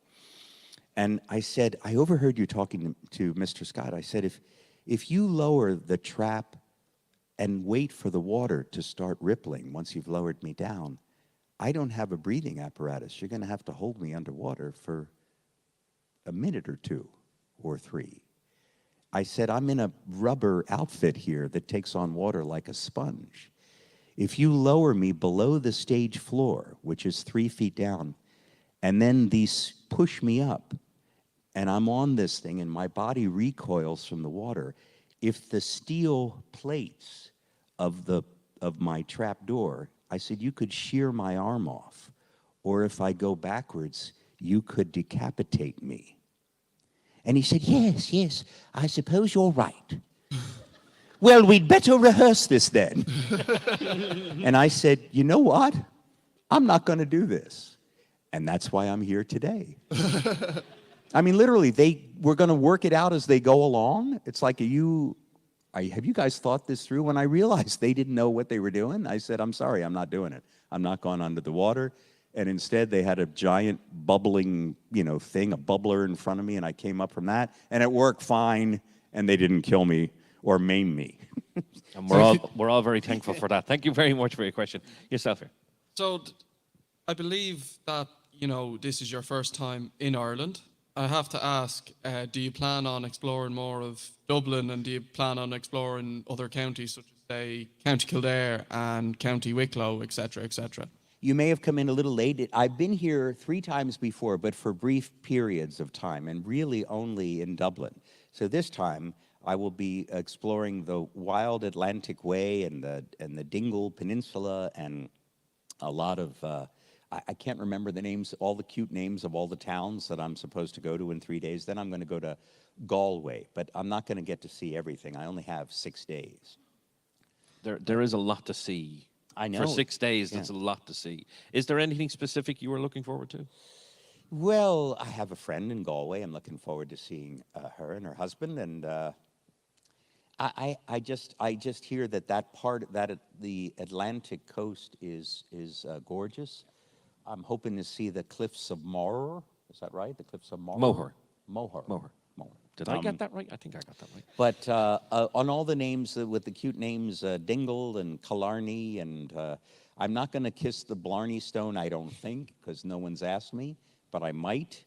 I'm already pretty full of Blarney as it is, so I don't know. What is the Blarney Stone? Can someone explain what it is? I don't know, but you have to kiss it upside down, don't you? Yeah. You have to go. You have to have to- bend over. yeah, Well, like that this. alone is going to keep me from doing it. I'm not going to put my back out kissing the damn Blarney Stone.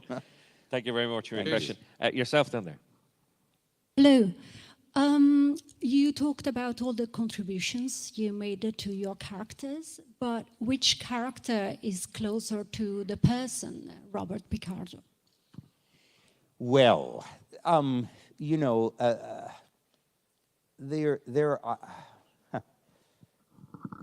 I think that I have usually played characters that are that start out much less friendly than I am personally.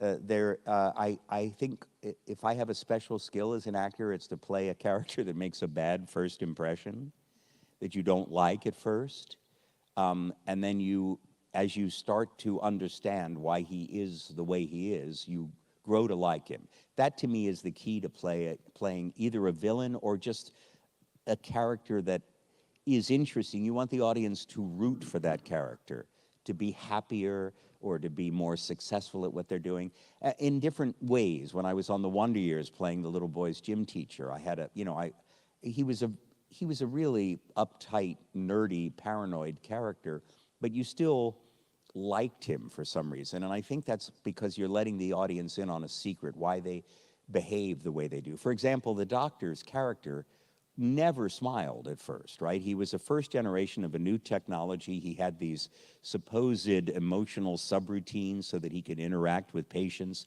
and develop a bedside manner, but they didn't quite work. So the doctor was cranky and irritable. That was the joke. He was a willful piece of technology. Everyone in the 90s had a home computer by then. And I think that the producers of Star Trek thought it was funny to create a character that's a piece of software that does not behave the way it's supposed to. In the same way your computer was never doing exactly what's wrong with my computer? Is it a hardware problem? Is it a software problem? All of that was in the air in the 90s. And I think that making a technology that had a mind of its own, that didn't behave, that had a bad attitude, was a funny idea. And at first, I didn't really understand what the joke of the doctor was. I mean, I was as surprised as anyone when I got a big laugh going in the pilot, medical tricorder. I didn't know why that was that funny. But my character, you know, my face, there's something about my face doing that character. My children explained to me later in life, they said, Dad, I mean, my kids were really young when Star Trek first came on. My younger daughter was less than 5 years old, and when she saw the first episode, she said, Daddy's so mad. Why Daddy's so mad? And I said, well, dear, they pay Daddy to be mad. But she wasn't used to me not smiling and looking. And when my kids got older, they said, Dad, the key to your success on Star Trek is your resting bitch face. The fact that when your face is relaxed, you don't look happy. And I think that there's a certain, you know, my eyes are very dark brown, and they just, you know, I look a little bit unapproachable and a little unfriendly when my face is just at rest. And I think that helped.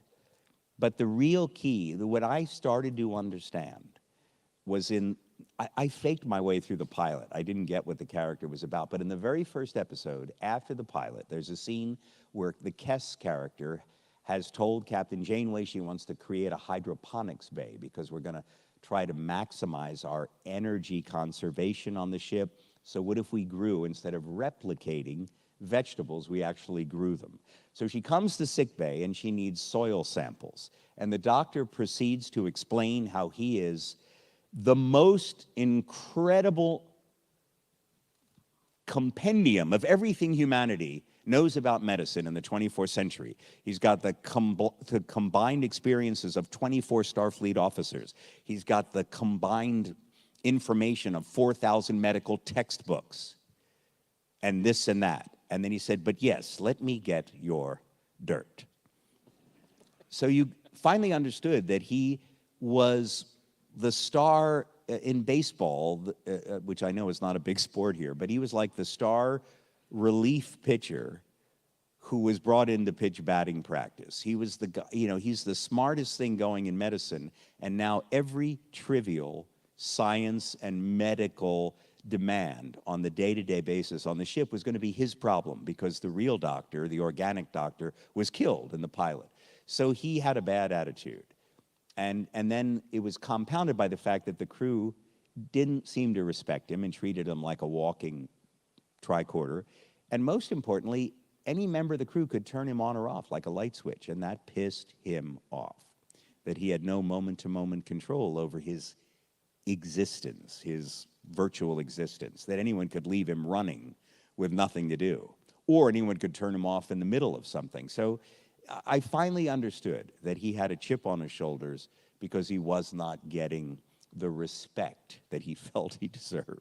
And that was my key into the character, that I'm the smartest guy in the room and nobody realizes it. There we go. Thank you very much. Over here. So, Robert, how are you doing? Thanks Very for well, coming. thank you. Simon's my name. I'm actually a doctor myself. So myself and the brother used to watch you in Star Trek Voyager. He's down there. He's in IT now at the moment, you know, doing all sort of fancy stuff with IT. But anyways, when I was in medical school, Dr. Cox, yourself, and Dr. House were the three people who we were told not to have the bedside manner off. So it's great. It was great to see you sort of defrost over the couple of seasons. But look, I just want to come up here, give you my gratitude and recommendation. Instead of the Smithwick's, and the Guinness, right, if you don't like Guinness, put the head of the Guinness on the Smithwick's. Have a pint of special. Special? Pint of special. Special. So when if you go in, you say you ask for a Smithwick's with a Guinness head. The best of both worlds. A Smithwick's Doctor's with a advice. Guinness head. Thank you very much. I appreciate it. And that's coming from a medical professional. Yeah, absolutely. We can consider it a prescription of Yeah, sorts. well, look, if you give me €50, I'll give you a prescription. Or a free autograph, barter. I just want to let you know this is being live streamed, so. Okay, disregard that. Irish Medical Council. Really? No, but thank you so much. Appreciate Thank it you. so much. Thank you, And John. you Thank put 110% into everything, even the cameo for my brother's 40th birthday. You were spectacular. Thank and you, your Kate Doc. Mulgrew impression was amazing. Thank you very much. Thank you very much. Yourself here. How's it going, Robert? I'm just wondering, you started so many great sci-fi shows, like Voyager, Stargate, Atlantis, Orville. I'm just wondering, what was it like? Was Voyager your favourite, and was it compared to like with the other shows? Which one was my favorite? Which was your favourite, and how was it to work on the other shows compared to Voyager? Well, Star Trek, during my era of Star Trek, it was very, very closely controlled. In my era of Star Trek, you were not allowed to change a word without permission. Nothing, not a comma. Even if something was wrong, I would call and say, this is grammatically incorrect, what I'm saying. And they said, well, they said it's colloquial. I said, wait a minute, my grammar is programmed, right? I would be programmed with correct grammar. I had to argue certain points. But I learned that you never did that while we were shooting. If I had to, I learned in the first season, it's okay to be spontaneous on Star Trek as long as you're spontaneous 5 days in advance, which means you never said, can I make this joke or can I do that while you were shooting? You had to pre-think it. I'll give you an example, all right? First season, it actually aired in the second season. At the end of the first season, we did an episode called Projections. It's the first one where the great Dwight Schultz played Barclay on Voyager. In the show, the doctor wakes up, he's activated on Voyager, and it turns out that he's the only real organic being on Voyager, and all of Voyager is a hollow projection. Does anyone remember this episode? It was called Projections. Okay. So Dwight Schultz, first time I meet him, he has a scene, and in trying to demonstrate to me that I'm human and not a hologram, he slaps me in the face. Right? And he says, there, you feel pain. If you were, a hologram, you wouldn't feel pain. Well, in rehearsal, when he slaps me in the face, I slapped him back. Crew exploded in laughter. Jonathan Frakes, who's directing our show for the very first time, exploded in laughter. And then he looked at me and said, I don't know, can we do that? I said, wait a minute, you've been doing this shit for 7 years and you're asking me? He said, no, we got to get permission. So I went and I called Jerry Taylor, one of our 3 producers, on the phone. And I said, we just rehearsed the scene with Barclay, and when he slaps me, I slapped him back. She said, no. I said, no, was it no? She said, no. I said, no. She said, no, it's bad for your character. It's violent. I said, no. I said, no. I said, actually, it's quite, no. I said, Jerry, I said, it's not violent. It's petulant. It's reflexive. It's like 2 children in a sandbox. And she said, no, it's not. Wouldn't let me shoot it. And this conversation went on. And meanwhile, 87 people, the whole crew, all the other actors are sitting there twiddling their thumbs for 20 minutes. Thousands of dollars of production money are washing down the drain. And I'm saying, please, please, please. And finally, after a lengthy conversation, she said, shoot the scene as it is. And then after you've got it, you have my permission to do 1 take where okay. So we shoot it. It's the funniest moment, in my opinion. Dwight Schultz's reaction to my slapping him in the face is the single funniest moment in 7 years of Voyager. He does, at my count, a quadruple take. 4 different expressions. You can't watch it without laughing. It immediately went in the show. Did anyone ever mention it to me? Did anyone ever say, I'm glad we did that, it was great, it was funny? No, nothing was ever mentioned. But I learned a lesson that day. Never, ever wait till the last moment. Well, I did it the way an actor is supposed to. We're supposed to react in the moment. We're supposed to be spontaneous. You just can't do that on Star Trek, at least in my era. You had to pre-think any idea you had and argue it in advance. Whether it was a joke line, I got many jokes in Star Trek, but I always called 5 days in advance, suggested the lines, they wrote them down. If they appeared in the subsequent rewrite pages of the script before we started shooting, if one of my lines came up with an asterisk next to it, this is a new line, that meant they liked the joke. Nothing was ever said. You just submitted them. In Message in a Bottle, I got 3 jokes in the show, including my favorite joke I ever made up for the character. EMH Mark II, Andy Dick, who was crazy to work with, is right over me. And the doctor is piloting a starship. He's piloting a Romulan ship, and he's being fired on by Starfleet because they don't know that a Starfleet member is piloting the ship, right? I've taken over the Romulan ship. My character, while he's nervously piloting the ship, says to EMH Mach 2, "Stop breathing down my neck." The next 2 lines were my suggestion, okay? "Stop breathing down my neck." And he goes, "My breathing is merely a simulation." And I say, "So is my neck. Stop it anyway." That's pretty darn good Hollywood. Isn't that the Fraser and Niles of outer space right there? But I learned a lesson early on. Just suggest in advance, never at the last moment, because what production didn't like were those thousands of dollars of wasted time while you were arguing something about the script that could have been done in advance. Now, Stargate, completely loosey-goosey. Once you shot the scene, can I do it again and say another line? Yes, please, go on. It was a completely different seat of the pants, have fun, make something up, and so it was a whole different ethos on that set. And also I found the Orville, if you wanted to try something different, that was also, but the original Star Trek was really carefully controlled because their thought was we cannot allow the actors to change the words because it might feel contemporary, and we want it to feel like it's in the future, so no contemporary expressions at all. In the newer Star Treks, I think that has changed, and they allow for the fact that we can let a younger audience in by speaking, in having some contemporary expression. At least that's my experience. I may be wrong, but in our show, nothing could ever smack of the present day. It all had to be this future speak. Thank you. Thank you for the question. We have time for a couple more. Okay, so yourself down the back there. Since you were talking about musicals earlier, what is your favorite musical or theater show you've seen and been in? That I've seen or been, well, I mean, I'm a great fan of the classic Guys and Dolls. I think they don't make them like that anymore. I haven't been in a really new musical. Even when I've been in it's always been about an older subject. I have played the lead in a couple of musicals, but I like the classic old ones. I loved playing the lead character in Funny Thing Happened on the Way to the Forum.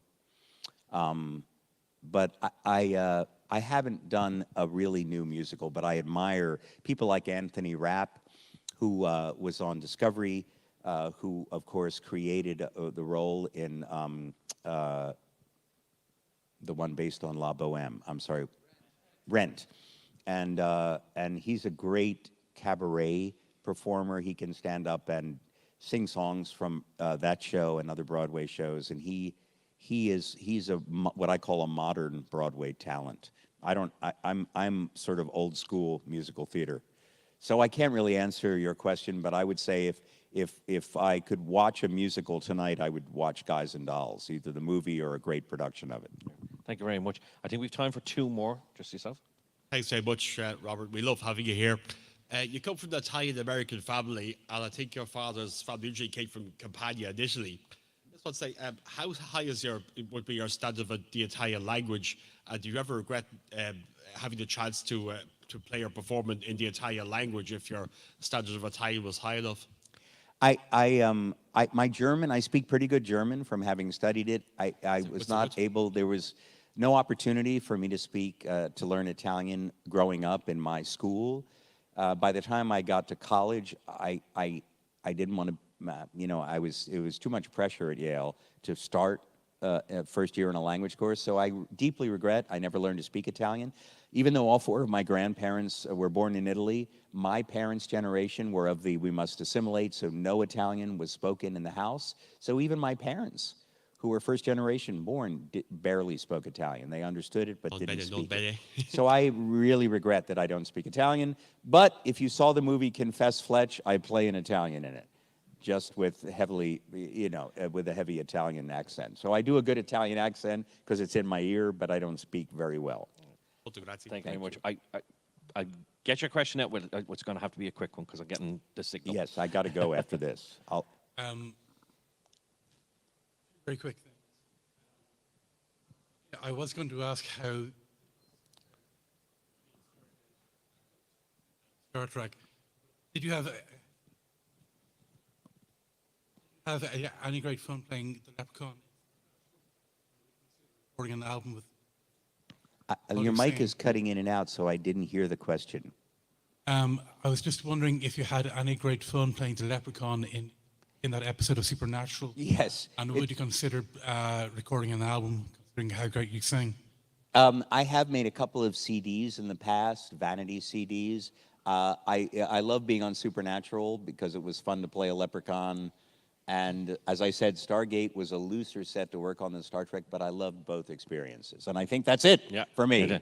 Ladies and gentlemen, Mr. Robert Picardo! Very much. We didn't get a chance to talk about it, but if you go down to Robert's table and talk to him about the Planetary Society, he'll be able to give you information there and anyone who signs up to it as well. Okay, thank you very much. Thank you. We will have another panel with Starship Troopers in just a few minutes. See you later.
They spent all their money on the special effects. So they cut the story out. They actually cut 4 characters out of it just so they could see the large special effects shots and everything. The audiences walked out on it after 2 weeks. It lost a ton of money. Story's important when you tell a film or you tell a tale, you know? It is, and I think one of the reasons why a lot of Irish people probably saw it more than the rest of the world is because Colin Farrell was in it. Well, there's that. Got shorted on your money there, didn't you? We also had a question in from Sarah, and she was saying, of all of your roles, what do each of you get recognized for the most? Is it Starship Troopers or is it something else? Me, it's Starship Troopers, 100%. And I'm thrilled to be. I mean, there's not very many days that go by that somebody doesn't yell a Starship Trooper quote from me. But I mean, Michael's been in 100 million things, so. Don't short me, 370. 370. I'm a whore. Mine's Real Housewives of Beverly Hills, weirdly. I kind of get the people think they went to school with me. I get the, like, how do I know you? I've seen you in things. I'm just like, do you watch TV? And it's been like 33 years of various things. And so I get Friends, I get 90210, I get Starship Troopers, Saw. Yeah,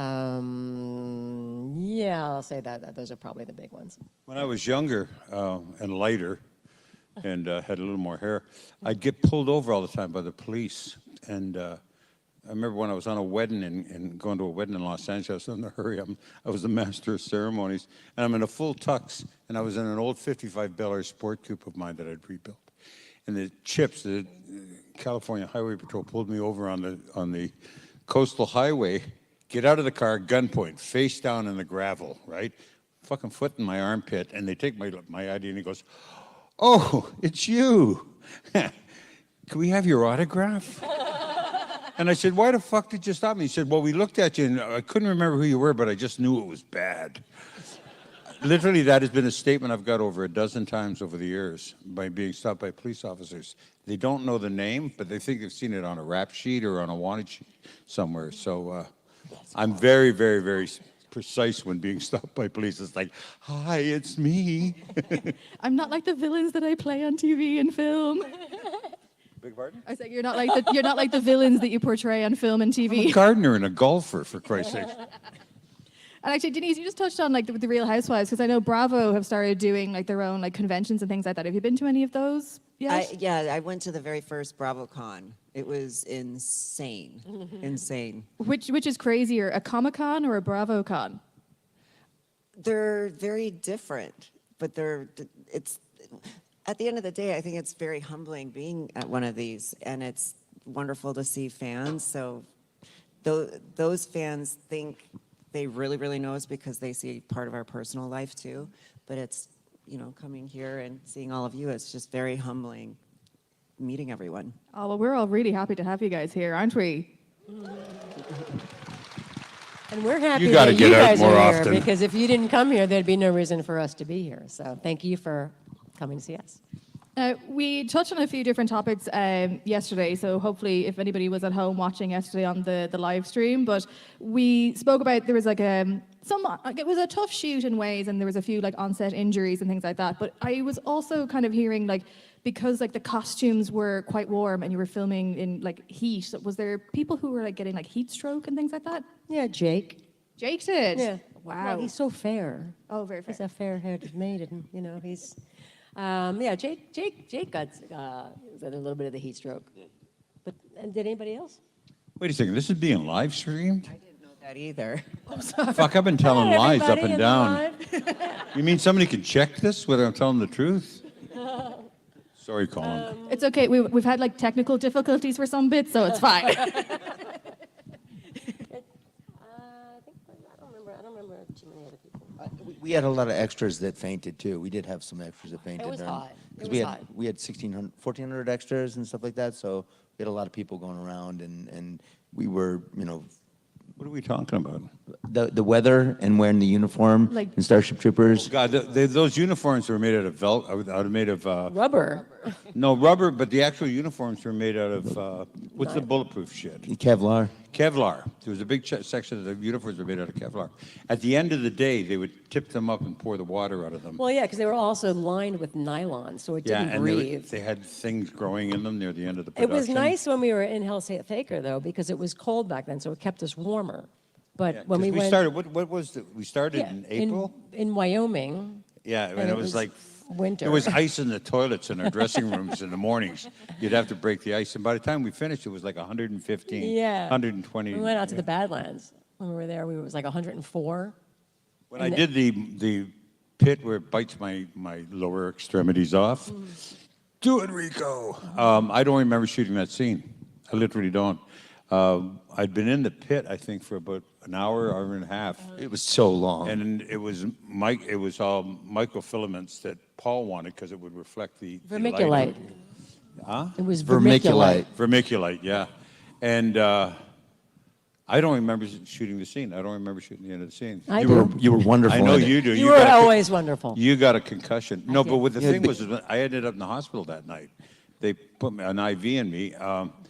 I got heat stroke, and every orifice in my body opened. Oh, so there was another heat stroke victim. There was, yeah, Right. and my uniform had to be washed out. But TMI. it was a pain in the ass, to put it bluntly. TMI. Yeah, there was 2 down in that scene, and there was 3 of us. So that was pretty amazing. But she knocked herself right out. She'd knock out, and I see what you did there. Oh, we're just gonna keep the puns going, aren't we? And like Denise, as we said yesterday, like this was like your first like big movie as well, and like for the action sequences and things like that, it was quite demanding. But you handled it like such a pro. But like, was there anything that you were like nervous about doing before you got to it? Actually, the first time that I got shot at where they put are they called squibs? Yeah. I thought I got shot because you could really feel it when it goes off. And Paul was so mad at me because I really fucked up the shot. Because when I felt it go off and then the blood, I said I got shot. And I started walking off the set. Because that was a very elaborate scene that they had to set up. So, yeah, no, I was so embarrassed because I screwed up the whole scene. So we had to redo it. And actually, when I was doing a rewatch before this panel, I was really struck by just how good the CGI work was. Because as much as you guys did a lot of the like live action, like real sets and things like that, some of it was CGI, like with the bugs and things like that. So they still like hold up to this day. Like, how was it shooting these things back then? I mentioned that yesterday when they were doing the bugs. We actually, when we were shooting over the fortress and shooting over the wall, we were shooting at cutouts, just cutouts of the bugs for perspective. They were out in the landscape and stuff. We only had, I think, 3 mechanical bugs. 2 were the actual warrior bugs, and the other one was a tank bug. Castor got very intimate with that one. But they were literally shooting that film not knowing if they were going to get the actual computer hardware, the computer software, to be able to read the information. It was being sent from a satellite. There was the telemetry on the actual shooting and stuff like that was from a satellite. It was absolutely amazing. They were still working on the software while we were shooting it. And that's Paul Verhoeven. I mean, he just doesn't give a shit. He's balls to the walls when he does something, you know? It's always cutting edge. I remember us shooting at him. He would run across the behind camera with a stick with a tennis ball. Bugs! Yeah, and for us to shoot at the tennis ball. In defense of Denise, if you've never been hit with a squib, the way they work off quarter grain all the way to a full grain. And a quarter grain just is like a slap, right? And it doesn't do anything. It's usually a dry powder. A full grain can feel like you're getting punched. And what they do, there are different sizes for different blood packs they put on them. I know, I've been killed so many goddamn times. And if they don't have backing on them sometimes, they can actually bruise you and cause hemorrhaging under the skin and stuff. The full grains will. They used to come with a good pack. So the first time to have one like that would be a real shock. I wish they gave me a heads up, like, you're going to feel something, because then I would have. Because I think in that sequence they were using, those guys are half-grain squibs and stuff. They're a good snap. Yeah. You know, usually if you get the full grains, you end up bruised no matter. Yeah, you get welts all over your body. You get welts and bruises no matter, because it really is like getting punched. It's almost like you were playing paintball or something like that with all the bruising and things like that. I've been hit with paintballs. No, these are worse. A full grain squib is like getting slapped. You feel the full reaction. It makes it easier reaction. You don't have to. It actually gives you impact. Yeah, so it's amazing. And also another thing with the visual effects and the special effects, they took more time. When we did the 15-year anniversary in LA we had a little thing in one of the theaters, and Paul and Phil Tippett and them all came. They were talking about, Phil Tippett said, the reason why the visual effects now, the audience will accept a more cartoony look, and he still does all of them, but back then we took detail. We did a dust hit off of every leg print on all the bugs. So we had we were doing it a year before and all the way through filming, and then a year after. So we did 3.5, 4 years of doing everything. But every single bug had detail to it, and they did that. And he said the reason why they'll never take that kind of time, except for if you're on Avatar, I guess, or something. You mentioned yesterday, I think it was $1.8 million or $1.4 million money was spent just on bullets, just on ammunition for our guns. Those were FM-15s, and they cut the stocks off and built these very cyber stocks and everything on. And Paul wanted big flame coming out the barrel, so we were using full loads. And they were quite powerful. They gave it a good kick to it, Yeah, and then we had like $85 million for the visual effects for the bugs, and the rest of it was to make the movie.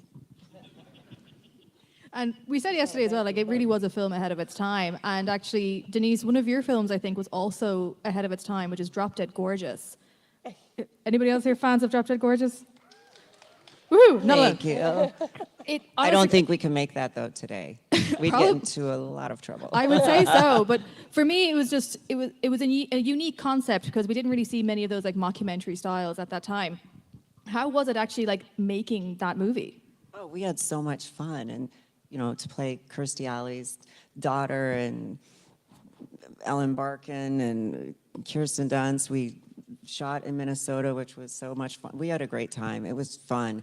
The scene where I have Jesus on my back during my talent show, the background didn't read the script, so a lot of people were offended and walked out while I was shooting it.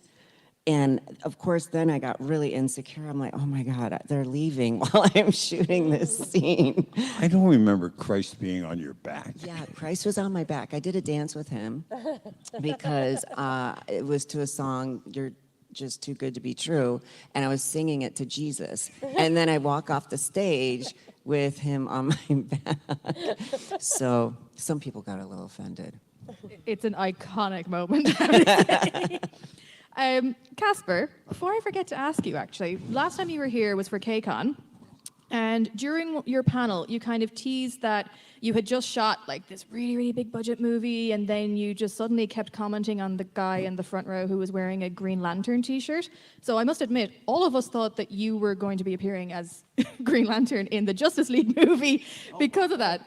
But am I right in saying, could that have been when you were filming Alita? Yes, Alita Battle Angel. I just did one day with it, of that, and one day of getting all dressed up, and all Robert Rodriguez wanted to do was talk about Starship Troopers the whole time in there. I have a scene with Christoph Waltz. I killed the little girl in the wheelchair. So that's my character. Which is the funny part about that is that when I went to watch the movie with like 50 of our friends, we went to a theater, and we were in the theater, and when that happened, my character kills that. Everybody, all my friends went, yeah! And there was this couple up there, and a director friend of mine, he goes, the people looked around and they go, what the fuck is wrong with these people? And then they waited afterwards and they saw us outside, and then they took pictures. But yeah, that was, yeah. Good times. Yeah, good times. And Dana, you kind of touched on it earlier, but like the Saw franchise, I think that it's such a, how do I phrase this? You're kind of like, you're not going to know like how long you're going to last in it just because of the nature of it. I certainly didn't when I was when I I read the was gonna third say, script. what yeah. did you know when you signed on? Did you know you were going to get, was it 3 films? It was 3, yeah. So did you know going into it you're going to do 3, or did you think you were kind of like, oh, I'm just going to do the one no, and done? what had happened was that, I mean, originally for the first film, it was my my manager was part producing. Part of the production team, and they asked me if I would basically do a favor because it was only 2 scenes, and I said, like we need a cop, and it's with Danny Glover, and if it does well, we'll have you come back and you'll have a bigger part in the second film. And I said, okay. And they said, well, do you want, here's a 15-minute short, and have a look at it. And I just thought the short was so amazing. And I said, oh yeah, definitely sign me up for this. I'll do it for free. I mean, I don't care. And then sure enough, it was we did the first one. It was a hit, and went back for the second one, and I didn't die, so I thought that was great. And I was like, okay, I'm reading the third script, and I'm dead before the credits. I was like, wait a minute, is that the end for Detective Carey? And yeah, unfortunately it was. But I was just as surprised as probably the audience was when they went to see it. Anyway. Well, I think because it's 11 movies in now, and we're getting like prequels and sequels and things like that. So who knows? There could be a little spin-off beforehand. Yeah, hopefully, I would do it. Awesome. Absolutely, yeah, for sure. It's a great franchise. Michael, just quickly before I open up to the floor, we had Andrea Romero was here for the Justice League panel yesterday, and she was full of praise for you when you were doing Dark Side. So I was just wondering, what do you remember from making that with her? Dark Side. Actually, that voice is interesting, if anyone's interested. Anyone here know the Dark Side stuff? I don't know if it's, 12 years is it worth talking about? Yeah. But I blew my voice out singing blues for a band back in the 70s, and they were friends of mine in Toronto. I knew all their music, followed them around, and they signed with a company called True North Records. And just after they signed, the lead singer got hit by a car going in a crosswalk, and he was in the hospital. And the record company was coming to hear their first 2 gigs at these bars we were all in. So they asked me to get up and sing like 4 of their traditional songs, and then the other singers could take over. So I got up and sang, Hand Me Down My Walking Cane, and a couple but I'd never sang professionally before. how I got lubricated was with a half a bottle of Jack Daniels before I got on stage. You know, I'd never warmed up, and I blew all the top of my larynx off after 4 nights of singing. And my acting coach at the time, because I couldn't talk, was just, and I was actually bleeding. I bruised off. She sent me down to New York. I couldn't afford. She sent me down to a vocal coach in New York, who said, "You're not to talk for 4 months," and gave me a pad, hung it around my neck with a pencil, and said, "That's it."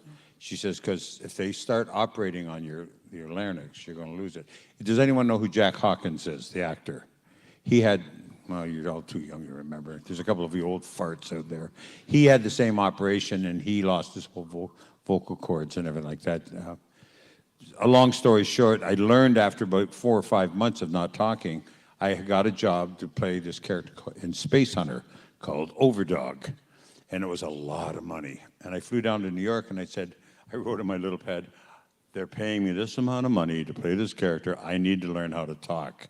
So she taught me how to tighten the top of my larynx and only speak with the bottom 6 chords, which is like this. So the voice of Overdog became like this. It has a natural resonance to it. And it's also the voice we use for Dark Side. So that's a long, kids, cover your ears. That's a long fucking explanation for that, you know. But that's Dark Side. And I kept my larynx. I didn't have to do it, you know. Sean Connery also had the same operation where they go in and they cut the nodes off. He did it just before we did Highlander 2. And he had part of his voice box removed near the end of his career and stuff like that. Wow. So if you ever have to have your voice box operated on him, tell him to F off. Just stop talking for 4 months. The body will heal itself. Well, I think it's time we open it up to the floor. So we have 4 microphones here. So if you want to make your way to one of them, and we're going to go like. Don't be shy. I know you're Irish, but don't be shy. You all got opinions, so get up to the microphones. We do. So we're going to start with this gentleman here. Yeah, hi. Rather than ask a question, I just want to quickly say thank you for Michael, because yesterday my brother and I met you, and you quickly picked up that we were on the spectrum. You gave us very supportive, encouraging words about how, you know, it's not a weakness and that you can be unique and great. And that really struck a chord with me and us, for both of us. And we treasure that. What we're talking about is autism. What he's referring to, I'm on the old scale of 1 to 10 in autism, I'm a 2-4. My daughter actually is a 2-7 in the old scale. And it's not an impairment. It's actually a different way of processing information and stuff. And a lot of our society over the last 50, 60 years, when they finally named it, has made it an impairment. And they're trying to change that. Autism is not an impairment. It's a different way of processing information, you know? And learning how my dad and my mom taught me how to talk to people to their eyes. My dad would sit me down and have me practice talking to him and reading poetry to him, to his face, so I didn't end up all over the room when I was talking to him. It can be overridden. So it's just a little understanding. People that have autism and have a little bit of a so-called learning disorder, it's just a different way of processing information. So a little bit of sufferance and a little bit of understanding would go a long way by everybody. I think that's amazing. Thank you. Thanks for that. Yeah. Thank you. I like your T-shirt. Yeah, that's awesome. And I just want to say, I mean, my wife's autistic too. She's diagnosed with autism. She had to fight it in her family, but you can see it. Her father, he has that. She's an incredible woman, and things that were her struggle beforehand, for me, are like huge gifts. She's one of the most organized people in the world. She likes everything to be a very precise way, but her autism, for me, I just think is so beautiful. I'm married to her. So. Thank you. Thank you very God bless. much. Now we're going to go here. Hi, front right. Hi, this is for Dina. I was wondering if you have any stories from filming Dragonheart. Have you any stories from Have filming any Dragonheart? stories from Dragonheart? Oh, gosh, let me think.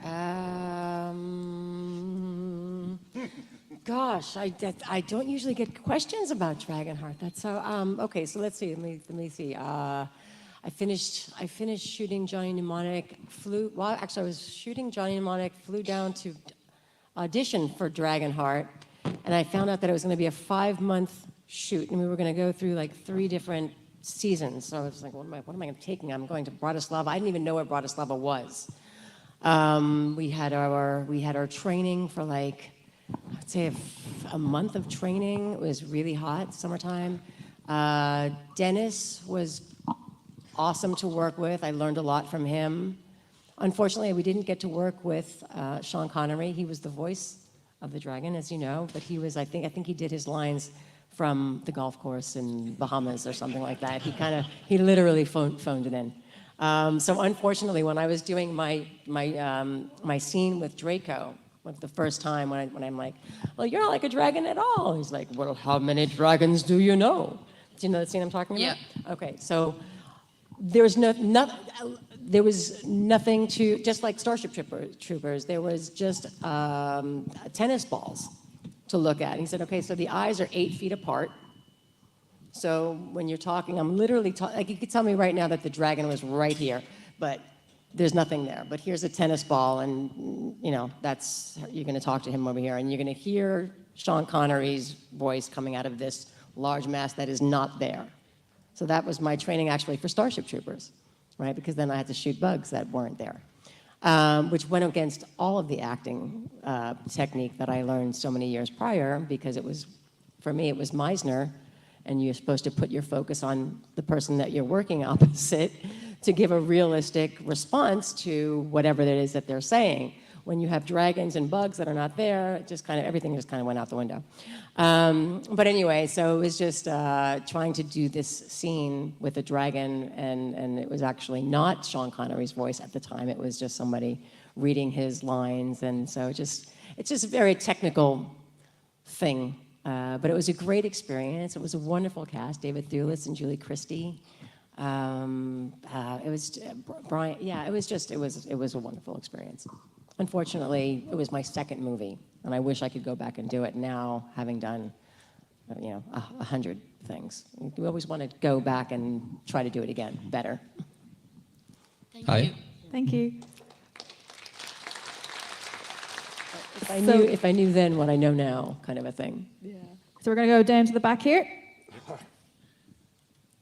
Hi, I'm just wondering, and this is a question addressed mainly to the panel. I've asked this question of Denise already, but I'm just wondering, do you have any advice for aspiring actors or those? Learn how to do it. Fair I'm enough. serious. You know what? Every dog in the fucking pardon my language, I get pissed off. Every dog in Los Angeles gets its crack in front of a camera. Everyone does. If you show up in the one place long enough, you get your shot. It's what you do with that one shot, whether you get a second shot or a third shot or a fourth shot. If you don't know what to fucking do with the opportunity, you never go anywhere. We work very hard at our craft. We don't make this shit up when we get up there. And it's a compliment from the audience that they think that they can do it also. It's a craft like anything else. It's got to be learned. Find a good teacher. Put your balls on an anvil, give somebody the hammer, and then learn how to do it. It's really, I'm serious. I'm absolutely serious. Because if you get your opportunity, it's very rare when you don't. You get one opportunity. If you use it, maybe two. And if you can't take advantage of them because you don't have the training, you're fucked. Well, All right? The other thing is you have to really be comfortable with rejection, because there's a lot of that. There's a hell of a lot more rejection than there is actual, work. You hear no all the time. And if you're not strong enough to deal with that and not take that personally, then you're not going to be able to carry on without becoming, An actor's profession is looking for work. Yeah. An actor's vacation is when they find it. That's right. That's right. Everyone 100%. up there is trained. Yeah. Everyone. I mean, so many auditions, so many doors, so many thinking that you did the right thing. I was really good in that. It doesn't even matter how good you are, because it's not always about how good you are. I mean, no offense to you, but I think sometimes they're looking for just something completely different. They're not going in your direction. It's a different type. They decided to go a different way, older, younger, fatter, thinner. Like, it's a casting thing on top of that. So even if you were the best in the room, you could have been amazing. They're just not looking for your type. So does that answer it? Well, yeah, very much so. Thank you very much. I'm not putting you down when I'm saying that. Not at all. I would never have taken it as at all. It's very honest. Thank you very much for that. There's a lot of no's. It's like handing somebody a set of oil paints and brushes and saying, paint me the Mona Lisa. You know what I mean? Or paint me fucking a nude descending a staircase. You know, you need training to do something. You know, it's a place where you're supposed to have fun, and we do, but you have to do the work, and you have to read the books on it, you have to study, you have to learn, go to your classes, go to your teachers. You got to find the one that works for you, because there's different ones that work at different times. But it is a lot of fun, but it's all work, and we never quit. You know, and you have to keep learning new things for each role. You'll have to go learn other things for it. So they say there used to be saying a jack of all trades, master of none. It's not true. You really have to master these different trades. You have to become somebody that really knows it when you're becoming the role. And when you find something, let's say you find an emotional reaction to something, you know, you think that's great. The problem is that's not acting. Acting is recreating that moment again and again and again for a two-shot, a wide shot, a reverse over your shoulder. Do the same thing and make it match each time. I can't tell you how many probably of us have worked with actors that can't fucking do it. And then sometimes you even have to do that like a month later. So you sit there for 4 fucking hours while they're getting a simple shot done, and because you're a veteran, the director says, you'll be able to do this in a oneer, won't you? You know, because some asshole doesn't know what he's doing up there. And what about when there's props and when you actually have business to do, and then you have to recreate the business on certain lines and say things, to somebody, and it's like, no, you picked up your fork when you said this, and you have to remember everything that you're doing with your body and your person. And the lines. With the emotion. With the emotion. Yeah. I'm not reacting out of disrespect for your question. I think I'm acting. I don't know. I think I'm defending us as a craft. Yeah. Do you know what I mean? I really am. And the truth is, if you want a lot of freedom in front of the camera or in front of an audience on stage, you have to learn how to do your craft so it becomes second nature. So doing the same thing over and over again. Everyone has their own way of doing it. You're Meisner. Believe it or not, I'm a full-on method, pain-in-the-ass actor. But everyone has a different way of doing things and stuff. But never make our work method somebody else's problem. I think you also have to have the passion for the work and not get into the business to become famous. Yeah. Absolutely. And just do the work and worry about that and not worry about what goes along with it. And I don't give a fuck what anyone says. Women have a harder time in our industry than any of us because they've been objectified for almost a century and a half. It's starting to turn around now. But, it's like, anyway, I'm on a fucking pulpit here. Sorry about that. I've been around long enough. I've been doing this for over half a century. And I get really pissed off for the lack of respect a lot of people have for the craft of what we do. You guys are from the old country. You got people like Donald Pleasant and Dame Edith Evans. Those people could stand in their shorts and give you goddamn Shakespeare. They know what they're doing. Anyway. Sorry. Thank you very much. Thank Sorry, you very much. I'm Canadian. Thanks very much. We're going to come down here now. How's it going? Hello. Very well. Well, I have a question for all of you. What was the favorite memory of making Starship Troopers for you, for every one of you? One single favorite memory. The sticky buns in the bar in Wyoming. We had that bugga bowl. We went bowling. Remember the bugga bowl? Mine was a funeral. We had a week. We had a week off, and our camera crew, one of our camera crews, got killed. They were hit in a car wreck head on up in the Dakotas, and they held a small service in the chapel. And I remember I won't mention names, but even members of the crew that weren't religious showed up, and it was difficult for them, and it was emotionally difficult for everybody because we'd already spent 2.5 months together into a 6-month shoot, and to lose 4 people on a long weekend was really, it's like losing a part of your family. That's my biggest memory, was watching, like for Paul. Paul Verhoeven, I won't speak for him, but he's pretty much an agnostic.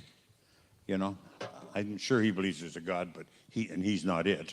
But when he showed me, he had a really difficult time, I think, the idea and the concept of God and religion, but he showed up for that service at that chapel, and that's my big memory from that. Big memory or best memory? Just curious. It can be big, can be best. Okay. That's my best. Okay. Okay. Thank you. mean, all these are powerful. Mine was the birth of my daughter, Grace. I was in the tank getting my leg worked on October 14th.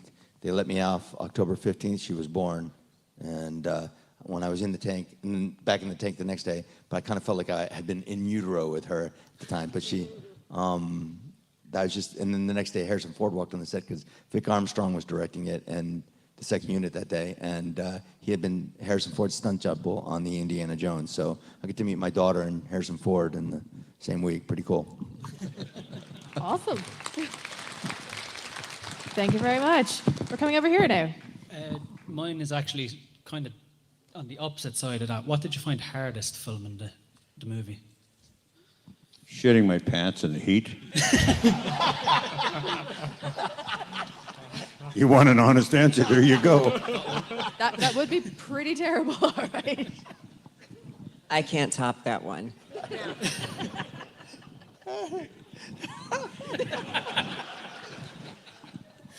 Humiliating. But at least you can laugh about it now. Is it at least you can laugh about it now? I think definitely the loss of our crew members that he was speaking about, I think that would be the absolute hardest part of that film. I mean, I think he answered that perfectly. It was all emotional. The day before they all died, or the day of, when they went out driving that night, we were shooting down at them over the ramparts. We were all shooting down, and they're underneath with bulletproof glass, and we're like going, we're saying, kill them all, to, the bugs and everything like that. And then those two guys passed, and we were all messed up about that. Because we had 3 or 4 different camera crews that work with us, and we had a first unit, 2 crews on the first unit, we had a second unit, and then we actually had a unit that went out and picked up just ancillary shots and stuff like that. And it was really, Paul was very good about that, and the production was, our first 2 days back after that were very non-acting parts for the crew and everybody. We were shooting body parts and, busted up bugs and stuff like that. It really slowed us all down. It was, because in the middle of a fantasy, you have a splash of reality like that. Can really wake you up. Sadness. Thank you very much. We're going down to the back here. Me? Yep. Yeah. I'm a relative cinema enthusiast, a great cinema enthusiast, in fact, with autism spectrum disorder. And even though as you can see, I'm wearing a Batman T-shirt, we are. Where's your mask today? Here, right here. But given the fact that many of my family are big James Bond fans, I was wanting to ask a question for Denise. You played the character of Dr. Christmas Jones in 1999's The World Is Not Enough alongside Pierce Brosnan. And I suppose I mainly want to ask, people have asked about whether or not she was inspired by Lara Croft from Tomb Raider, but I mainly wanted to ask, what was it like being on the set of a James Bond film? How did it feel to be working alongside high-profile actors with Pierce Brosnan, Judi Dench, etc.? Are you saying she's not of the same level as Pierce Brosnan?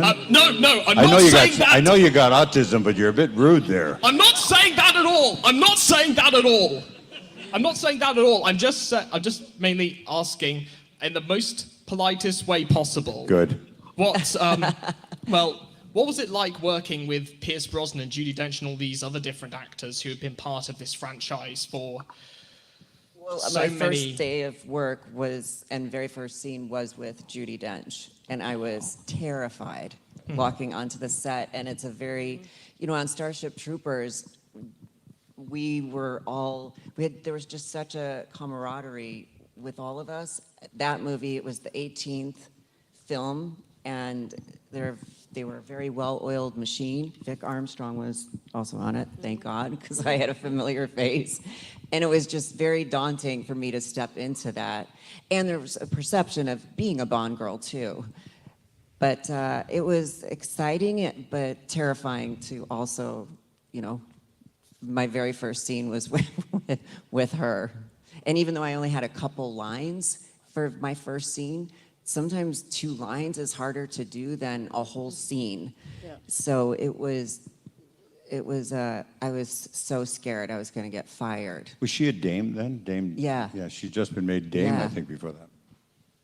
Does that answer your question? I suppose yes, and I didn't mean if I came across as You rude. did I it. deeply No, I was just No, no, not no. at all. I was taking the No. piss. I was just taking the piss out of you. Well, it's all right. It's all right. In fact, let me see where it is. Do you mind if we, because we're going to jump around, can we come back to you for your next Don't question? worry, it's all right. All right. You're right here alongside Halle Berry. So No, thank you. don't worry. God bless. You're still good in my book. Thank you. Thank you very much. We're going to come back down here. Hey, thanks for coming. Apologies if you've been asked this already, but what was your favorite prop or piece of the film that you kept throughout your career? Because I know some actors. Who are you do talking take- to? All of you. Like I know some actors like to take souvenirs from everything they've worked on. I kept the rubber, because on Starship, some of the scenes they would hand us a rubber gun instead of the one that we would actually fire because it was lighter. I did keep that thing. I wish I stole more shit off of movies. Same. I was so dumb not to. I wish I did, but Well, I Starship didn't. Troopers armor ended up being used in Power Rangers a couple of years later. Yeah, in Power Rangers, also in Firefly, also in the Imposter with, it's been used quite a lot. I kept my chair because they gave it to me. Okay. I did keep the chair. I have my chair back. You guys have the whole chair? I got the whole chair. Oh, wow. It's falling apart, but I have it. The whole chair they Wow. gave You me. know, I was thinking like I did good by like keeping my dog tags, which fell apart a couple of years later. Like the rubber came off of it. What I do is, like, over the years, I'll take things from films I'm with and hold on to them for a while. Then I'll give them to organizations that raise money for, like, recovery centers or children's hospitals, and they auction stuff off. Clancy Brown's hat, I stole that from the set, and I had him sign it for me, and it got $6,000 for a recovery center at an auction in Palm Springs. That's terrific. You know, and I took my helmet, and it got under $6,000 for a children's hospital in San Jose. So it's yeah, if you take stuff and you hold on to it long enough, it gathers value, you know, and stuff like that. So I have my sweats from boot camp. It's really, yeah, that's kind of how I feel about it now. Thanks very much. Over here. How you doing? Great to see us all here. Just wondering, to put the cast and crew at ease, did Paul Verhoeven strip off for the shower room scene to shoot it? Yes, he called my bluff. Yeah, Really? Yeah, Okay. he called my bluff. Yeah, he came in and he said, "You guys are being so prude. Why are you not doing this?" And then Tina said, "Well, if it was so easy, Paul, I think I'm paraphrasing, why aren't you doing it?" And he dropped his pants, and we were all like, "Oh!" He literally, he looked at Joost Vacano. Yeah, yeah. And the two of them, and Joost goes like this. And we were all And like, the two "Oh my of them. God." And he He goes, was that kind of guy then. and then he pulled it right back up. Yeah, it wasn't like he didn't shoot the scene. No, he you know, didn't shoot with his anything. ding-a-ling But- hanging out. It wasn't don't We're all ever like- dare, we're- don't we're- ever dare, Paul. We were like, "Tina," we go, "Tina, how could you?" She goes, "I didn't know he would do that." And I was like, forever, I'm the man that gets to see that image. Things you can't unsee. Yeah. Okay, so he did it. Yeah, very good. Yes, yeah. he did. But listen, He enjoy did. the rest of your But time. he didn't shoot it naked. That's the thing online that they always put is that he and the crew got shot naked. it naked. No. That never happened. No. None of that happened. They basically flashed Well, us. what story is better then? Which is better, the truth? Well, you know. The truth is always better. Okay. Thanks, guys. Thank you. Thank you very much. We're going over here. Yeah. Hello. Thanks for coming over. We've had a great panel so far. So Robert Heinlein wrote the novel back in 1959, and then I think he died in 1988, if that's correct. You know, so do you think he would have had a say in the production of the film or altered anything too much if he was still alive by 1997? I think you would have been pissed off with the film. And that's one thing. I just want to ask, would any of the other three of you like to have been a guest actor on Deep Crest if it had been renewed for a fourth season under this good captain here? What the fuck was that? Wait, what did you what? just I'm say? just saying, would either one of the three of you like to have been a guest actor on Deep Crest DSV if it had been Sequest. reduced. Sequest TLP. I only did one TLP. season. If it'd be reduced for a fourth season. Oh, I would have loved to have been on Sequest with him. I Any liked the person. opportunity to work with Michael would be a great opportunity, Thank you, darling. and one that we would jump at. Robert Heinlein, I think, would have been pissed off with the film because Paul was taking the piss out of it. Robert Heinlein was a very right-wing Nazi prick. Tell us how you really feel, Mike. Tell us how you really feel. No, it's the absolute fucking I truth. know, I know, He, and I know you feel. he believed if you weren't willing to die for your country, you shouldn't be allowed to vote. He thought that black people were less. He thought Asians were less. He was very white supremacist. And he wrote a book right after Starship Troopers called The Citizen's Handbook on how you should probably live, run your life and stuff. So may he rot in his fucking grave. And Paul took it. I guess I gave you my political center, but Paul knew this, and when he did the film, that's why he's kind of stuck his finger in the eye of the book by handing the kids huge weapons on TV, saying, "Here you go, son, fire this. You want to know more?" I'm doing my part. Yeah, or Doogie Howser with his hand on the bug going, "It's in pain," and everyone cheers. It's kind of a tongue-in-cheek satire on Nazi right-wing fascism, And I don't know if Paul's pro anything. I said it yesterday. I think he just likes to cause controversy and have people talk about things. He has very specific views. I wouldn't speak for him. But I think that was very deliberate to go against the right-wing manifestation of that original book. Thanks, Cheers. Thanks, All right, Cheers. love. Thank you very much. I think we've got time for 2 more questions, so we're going to go here and then You back got a here. lineup of 6. The only 2? I know, but we're going to have the cosplay contest, which is going to boot us Why, off. somebody in about- standing in the wings? They're hiding. Fuck 'em. All right, we're going to try and get through as many of you Come all guys the way as we across can the then, all Atlantic right? Ocean So, and right, get an over here. hour. Do quick answers. Hey, fantastic to see you all, obviously. Yeah. Outstanding trooper. So, my oldest is a massive fan of Tremors, and there's a bit of a fan theory in the house that Tremors is really a prequel series to Starship Troopers. Any opinions on that? Bullshit. I didn't know that. Cool. Short answer. Good. Thank you. I say kill them all.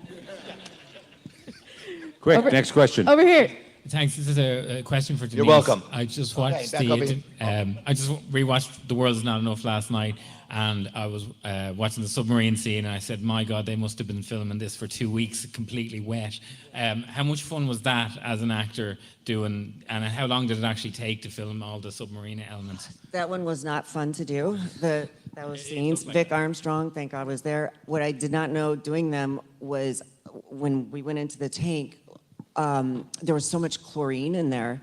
I had a hard time breathing, and I couldn't figure out why. And where you almost start to feel like you're suffocating, it's bizarre. And the stunt guys told me it's the gas from the chlorine.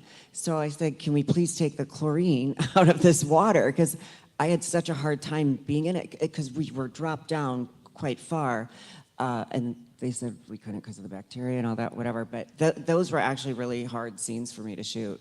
Thanks very much. Thank you very much. Over here. Hey, it was originally for Casper, but I'll add to everyone. Originally, you posted a video with Helldivers and Starship Extermination. It sparked a debate with me and my lads, and one topic came up: what role you would take. And then, as I was standing here, I realized we could probably ask this. For Helldivers, if you were given the position of president, would you take it?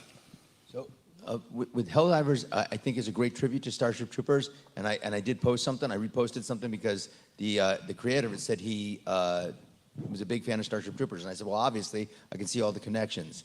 But I love being a Starship Trooper. If that came up, I'd have to see what happened. I haven't played it, so I don't know. But would Rico become president? I don't know. I don't know if he would. I think he's busy being a Rico wouldn't. Rico would still be a Starship I think Trooper. it's better He'd be killing bugs general. in the Federation. All right, that's all. Thank you. Thank you Come very kill some much. bugs with us. Next up. Hey, like 2 others have said before, I have autism, and I feel that my autism is something that helps me to retain a lot of pop culture knowledge, particularly obscure film facts, a lot of which about Starship Troopers. So I feel that my autism allows me to be even bigger fans of the movies that I love than I would have had. That's awesome. Good. Awesome. Thank you. Thank you for being a fan. Thank you. And thank you for the words of encouragement to that other autistic person. You and There's quite a few of them here. Don't worry Yes. about it. We're everywhere. Thank you so much. Next up. Like your haircut. Thanks. Not Irish, as you can probably tell. Question for Casper, Diener, and Denise. Casper mentioned just earlier that Paul Verhoeven's satire is at the core of Starship Troopers. I agree, but I'm curious, what was the direction on the inter-character relationship like? Because it's almost, to me, when I watch the movie, that Johnny's and Carmen's romance is like a satire of the American storybook romance, whereas when Johnny gets with Diz, it's actually real. Likewise for Carmen and the flight commander. What was the direct? If you remember, did he give you any like specific pointers on how to handle the interpersonal triangle? relations? The triangle? No, I don't remember him really giving any I don't either. direction. He kind of let us do our own thing. I mean, we did have a read through, and I guess he just kind of thought that he would trust us in the way that we were going to play these characters. I just truly loved Johnny, and I would die for him. And I just really didn't like her because I felt. I mean, no, I really didn't like her, and Diz didn't like her because I don't think she loved Donnie as much as I did. I knew I would be better for him, and I wanted him to be with the best girl. Yeah. Truly, in his heart. Like I'm like, don't. Yeah, she's beautiful. She's got a great body. All that, but whatever. But I love you. You know, I love. It's true love. You know, and so I didn't like her because. And then you died. And then I died. But I Spoiler got alert. to have him. That's my wife's favorite line in the movie. She goes, she's dying, and her last word is, "But at least I got to have you." She goes, me and my friends loved that beforehand. And I was like, I never even thought about it that way. You know what a director does a good job? He picks a piece of material that he can relate to, and then he casts it correctly. And if you do that, you know, you cast it correctly, you know what you're going to do with the material. 90% of your work was done. And I think this film is cast brilliantly. You know, I mean, because if you got a really well-written script, it's not so much the directing. It's the director that usually says faster, slower, softer, louder, if it's cast correctly. Yeah, there's a couple times where I did ask Paul, I'll be honest here, I did ask Paul, I go, Paul, really, you want me to, he goes, yes, do it like that, this is great, trust me. And I would say, okay, RoboCop, everything. I would go down the list of, Soldier Orange. I would say, fourth man, okay, yeah, I'm just going to listen to him. Because a couple of times, I mean, we're walking a thin line there in the sense of humor there. We are walking one, and it is, with the satire, there is a thing, we're playing it straightforward. But occasionally, I would just be like, oh, and he would go, no, trust me. And I did trust him. And I'm grateful for it because we're still talking about it. Same thing, like when I get the pincer, when he pulls out the pincer, which like, why would you pull out the pincer? Because you're gonna kill me, right? Like, why didn't you just leave me with the pincer intact and put me in the damn tank that they put Rico in when they had to sewed up his leg? Right? But no, then that's a whole different movie. Yeah. So they pull out the pincer and he's like, he wants me to scream. And I'm like, I'm being illogical, but Paul, how can I scream? I got a punctured lung. How can I get the air? Just scream! Don't ask me questions. Don't be so difficult, Dina. Just scream. Okay, I'll scream. Do as you're told. Go again. Thank you so much. You're welcome. Thank you. Hi. I'm just wondering, do you prefer working on something as fantastical as Starship Troopers, or in cases where there's actually a historical figure that you're playing instead? I enjoy working, period.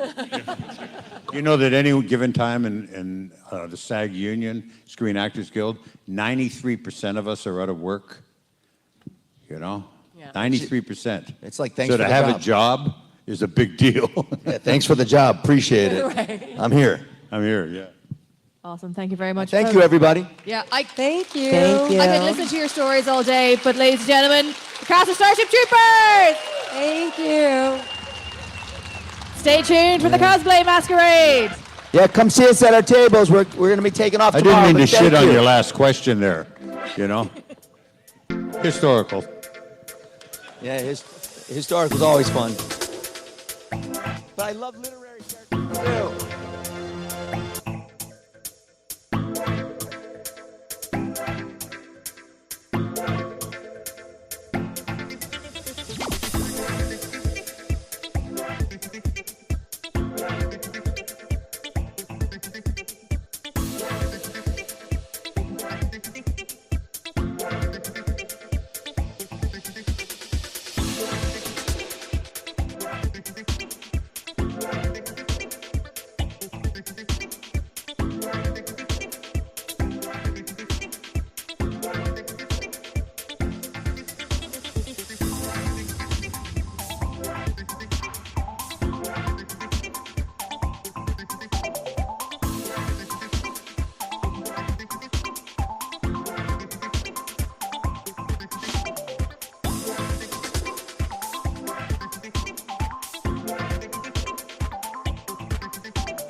How we feeling, Dublin Comic Con?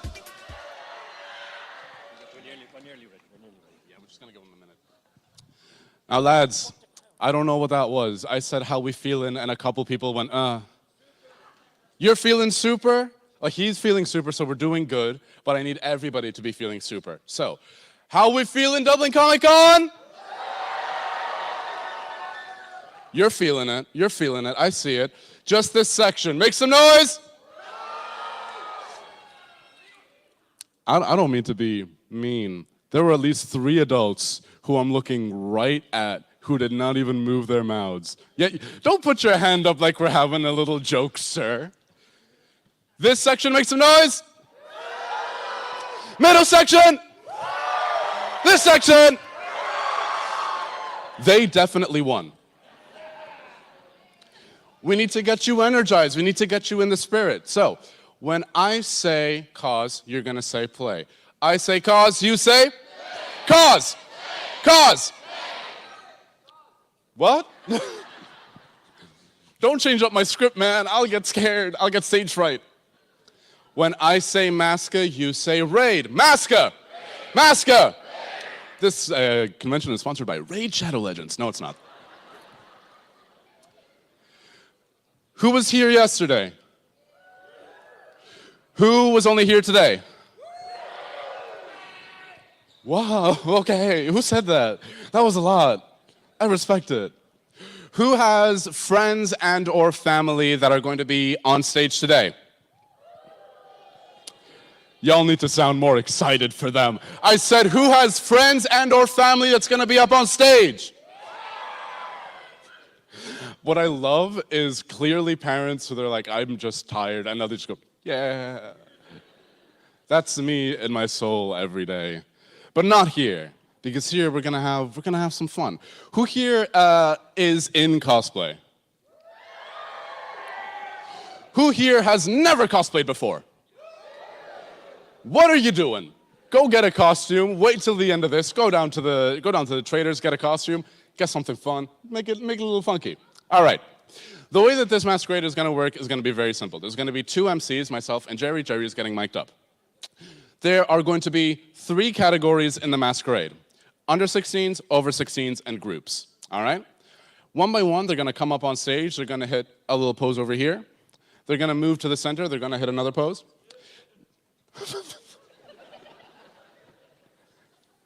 You good? They're going to come over here. They're going to hit, oh, surprise, a third pose. First up, we're going to have the under 16s. Under 16s, because they are accompanied by their adults, or adults, legal guardians, parents, et cetera, they're going to be sitting there. So if you're sitting towards the middle, just be aware that towards the end of the category, there's going to be a parade of parents just moving to collect their children, because I'm not keeping them. I'm good. Everybody in the category is going to come up. They're going to do their thing. They might have a little bit of a chat with myself and Jerry. Then they're going to move backstage. Once the category is done, they're going to come up for a big group photo. Now, who here has any experience of being on stage? Okay. It's Comic Con. Clearly, we have some theater kids in the crowd. I see you, I hear you, I feel you in my soul. It takes a tremendous amount of courage to get people up on stage. It takes a tremendous amount of mental fortitude to show off something that you are proud of, or something that is your joy and your passion. And we all understand that, because, you know, we're all in Comic Con, we're all nerds, we all love it. So I'm gonna need y'all to hype up everybody who comes on stage. Can you do that for me? You can. Let's practice it, okay? Imagine that I am 12. I'm still the same height, just 12. I'll be coming up, I'm like, ooh, pose number 1. Who said yes? Pose number 2. No, pose number 3. Very good, all right. You're gonna sit tight for me for 1 little minute, and we will get started momentarily. Jerry, where'd Jerry go? Oh, jeez, no. Ignore me.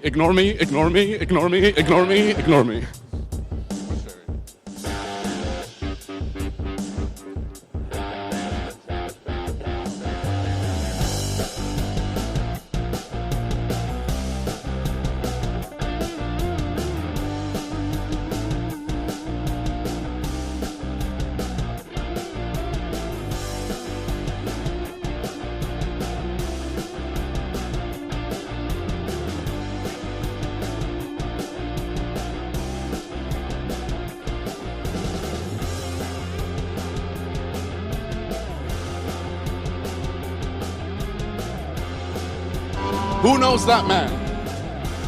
Jerry, Jerry, Jerry, Jerry. Love that man.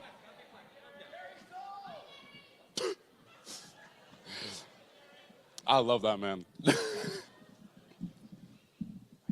I like that the camera's just pointed at me like, I'm doing nothing, man. I'm just kind of here. All right, we gonna get some. What?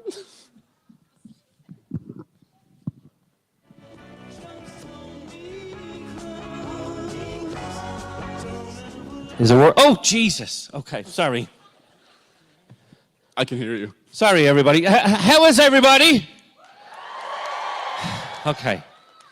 I think we're finally ready. I hope we're finally ready. I'm very sorry for anyone who couldn't enter. I know there was a couple of people coming up to try and enter today, but that's how messy it is, okay? It's all over the place for me in my head, but I have it written down, and it's in an order, and it's going to be fine. No, I can't say it like I mean it, but it's going to be fine. Okay. It's going to be good crack. So it is. Apollo's going to entertain you for 30 more seconds. Oh, no. Do a jig. Do a jig. Oh, what? Ask them if they drink Guinness. They're children. Especially the children. Especially. Little boy, do you drink Guinness, Mike? Get away from here now. What you drink? Coca-Cola? That's good. It's not? Oh, is he like me where he gets like a really bad sugar rush? As it should be. 17 Coca-Colas? Are you okay? Like in a day? That's not good for you. Don't just like you've been through this. You still gotta grow, man. Okay, right. So we're gonna try and go. You're like 3. It's just not gonna work. You're 10? That's too old to be drinking 17 Coca-Colas in one sitting. Okay. I wanted to do that. Go for 50. What I'm going to do is I'm going to get the lads to just say, whoever's here, whatever number you have in your hands, they're going to relay to me what the number is, and I'll call you. Yeah, the 3-year-old should be drinking at least 100 Cokes a day, for sure, for sure. I promise, I swear, I just... Oh, it's amazing. Okay, so... Okay, perfect. We're ready, we're ready, we're ready, we're getting ready, we're getting ready, we're getting ready, we're getting ready, we're getting ready. I feel like I should be an auctioneer sometimes. It's really funny. I have just a bunch of voices in my head, but like not the usual ones. And they're talking all organizational stuff, and I'm just here like, man, I just gotta be funny, just for like 30 seconds.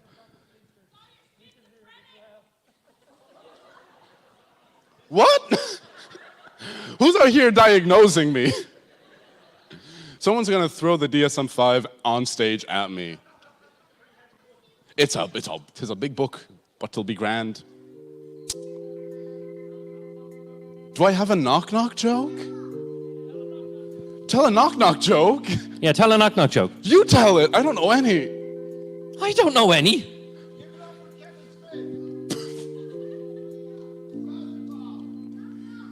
Who's Guys. there? Ash? Ash who? Go away. Now that was good. Give him a round of applause for that. That was very good. Okay. And with that round of applause, we are ready to We're ready begin. to go. First up, let's give a big round of applause to Amethyst as Ozzy!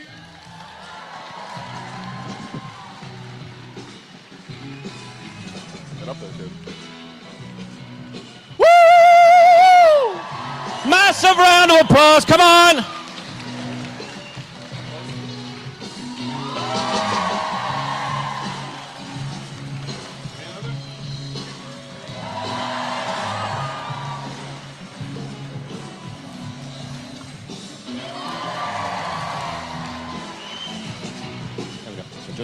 Just going to stay over here, okay?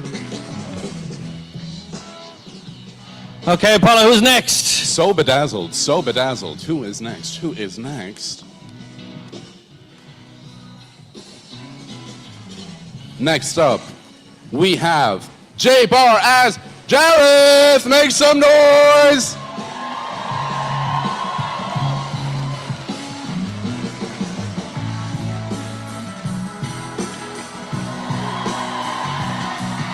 Look at the hair, look at the eyes, look at the shoes.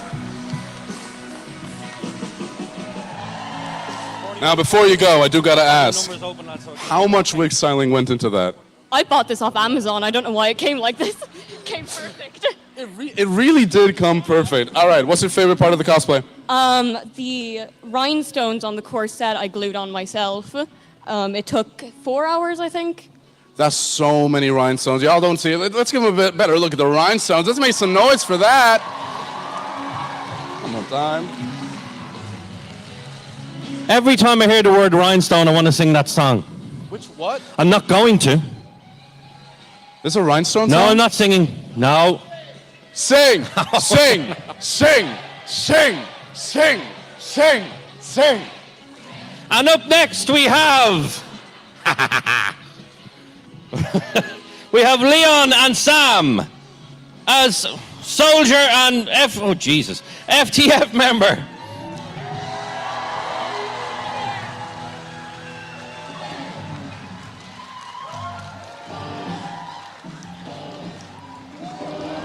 Oh, they're ready.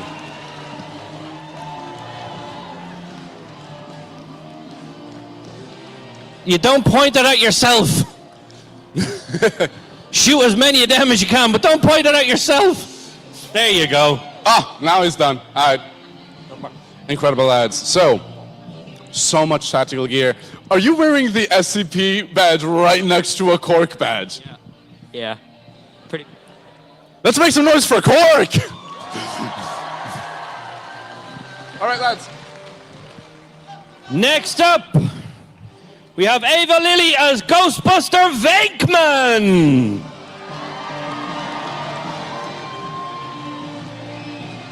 With the little ghost plush.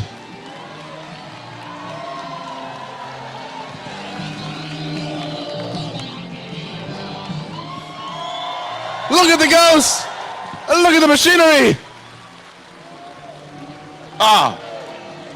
Give it up for Ava Lilly!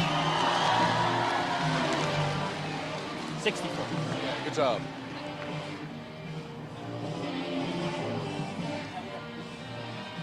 Next up, we have Maeve as Powder from Arcade Legend! Woo, woo, woo!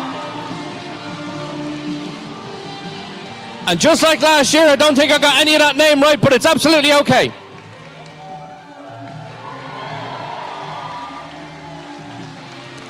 Give it up for Maeve! Good job, kid. Next up is Sophie as Cinderella. Look at the gown. Oh, the spin!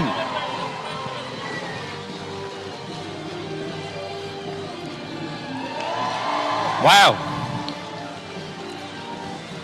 Incredible, incredible. One last pose for them.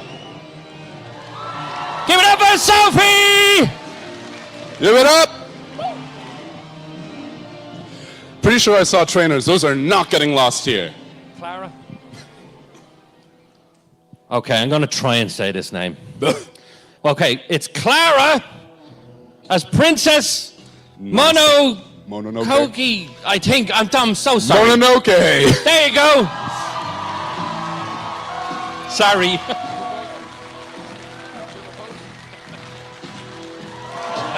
Oh! Give it up for Clara!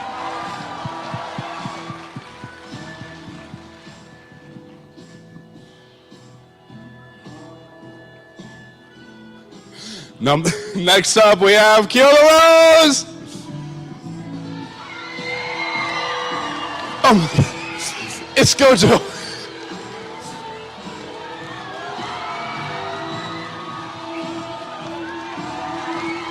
It'll never be Gojover. Our king is coming back, I know it in my heart. I've taken over the stage, this is a coup.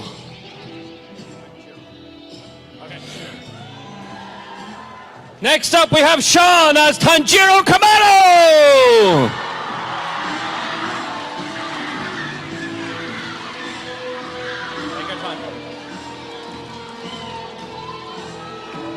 Whoa!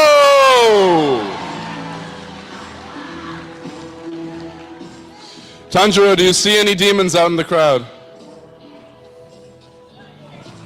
I see Nezuko. Right in the front. I see Nezuko. With 100% Chainsaw Man. No, I don't. That's it? Only one? Everyone's very nice, but you know Muzan might be here. You know what? Respectable. Muzan, if you're out there, you will be dealt with. Make some noise for Tanjiro Kamado!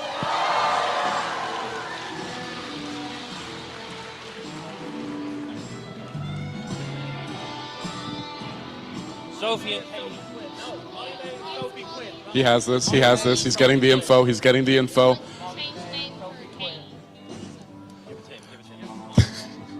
Next up, we have Molly May and Sophie Quinn!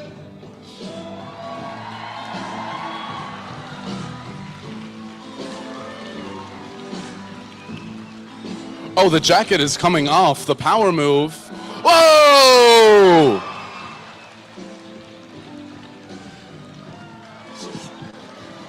So pristine. Walked off stage waving to the crowd. Goodbye, peasants without costumes. I am so much cooler than all of you. As she should. Not me. I'm just a little guy. What are you doing? Next up, we have Marek as the Mandalorian Viking!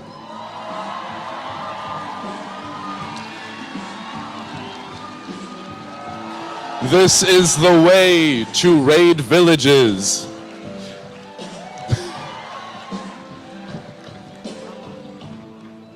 He looked mad.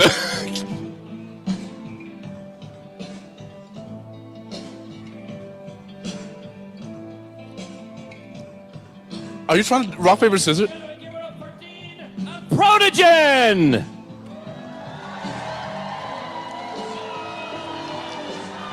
Oh, the mask is so cool. Little?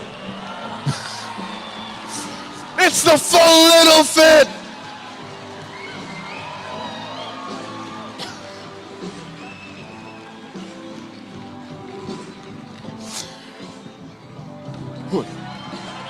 Get him back here.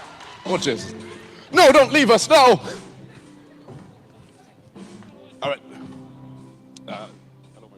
Oh, okay, okay, I've just been left on my own here. Hello. Oh, okay. 1 second. What number? 34, thank you very much. I'm not singing. Ladies and gentlemen, Elia Sailor Moon!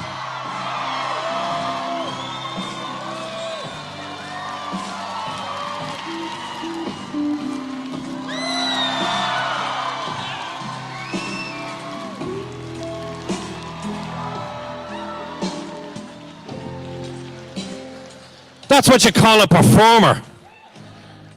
Should have asked her to sing, because I'm not singing. Who's next? Jerry, I want you to serenade me. Next up, we have a Fortnite emote. Now you gotta dance. You gotta show it off. Oh! Oh! Oh! Oh!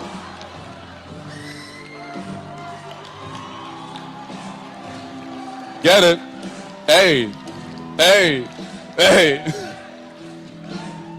Hey! Hey!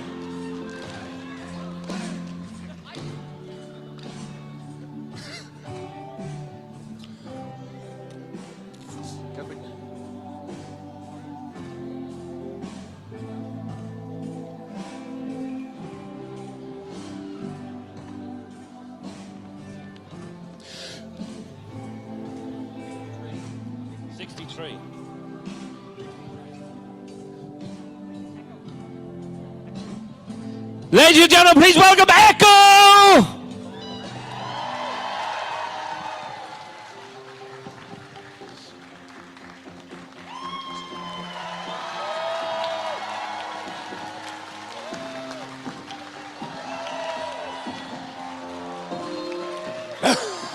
Give it up for Echo!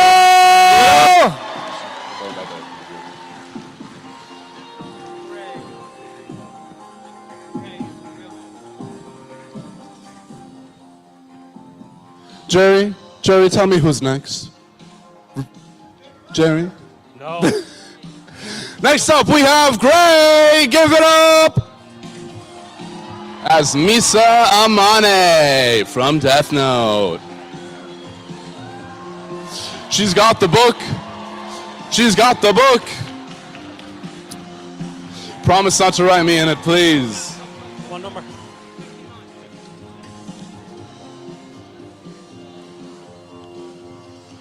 Next up, we have Sean as Spider-Man.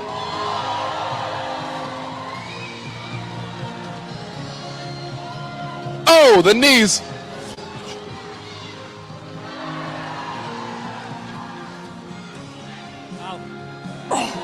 Al, what number?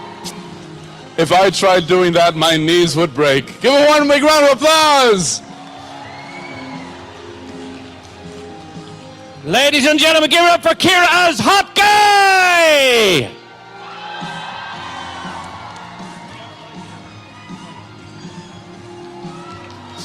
Weapon on stage yet again. Oh! Behind the back.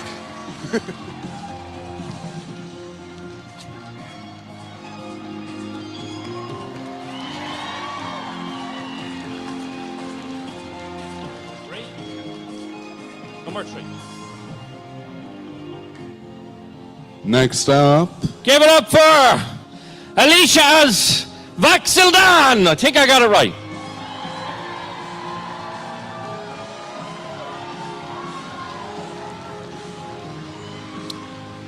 The legend of Vox Machina lives on.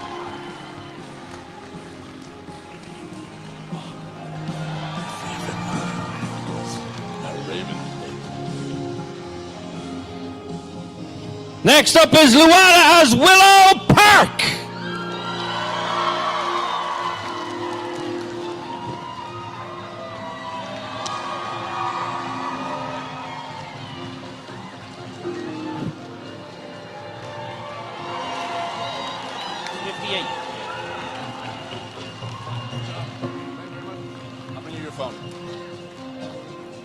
Ladies and gentlemen, give it up for Patrick as Deadpool!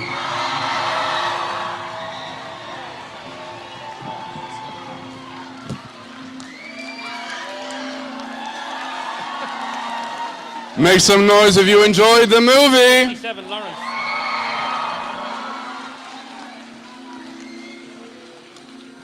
Whoa, hands up.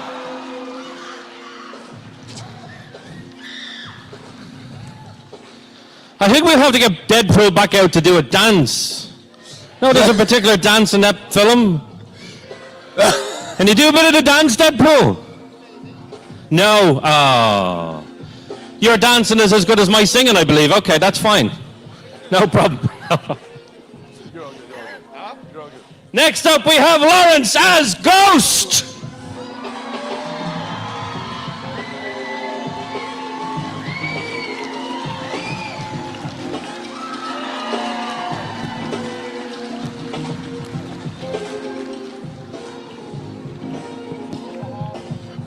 Everybody get in the selfie. Everybody get in the selfie. No cork patch. Should have been from Cork. Okay, Apollo, give it up for Brian as a Halo Reach Spartan.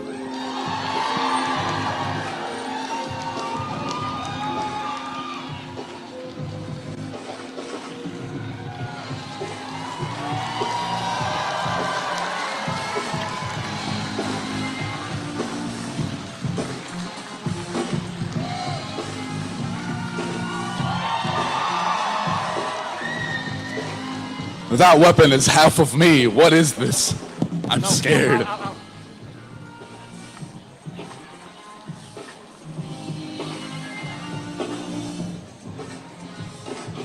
Sorry, ladies and gents, just give us 1 second. Get the next person. Get the next person. Anybody who cosplays knows the dangers of cosplaying something where you absolutely cannot see out the mask of. Why do you keep trying to do rock, paper, scissors with me? Okay. What number? 32. You changed it. No, you changed it. The kid's trying to cheat. How could he? Okay, we're going to keep going. Give it up for Michelle as Lynette.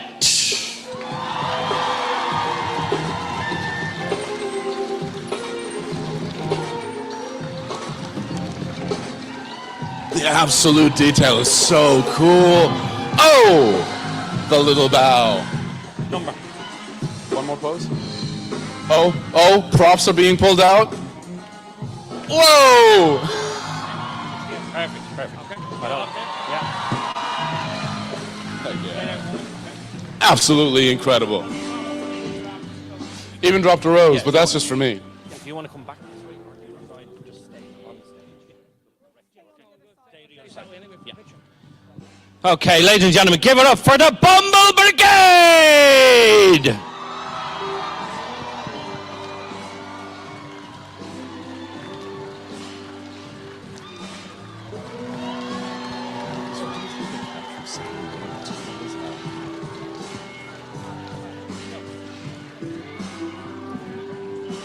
Give it up for the Bumble Brigade!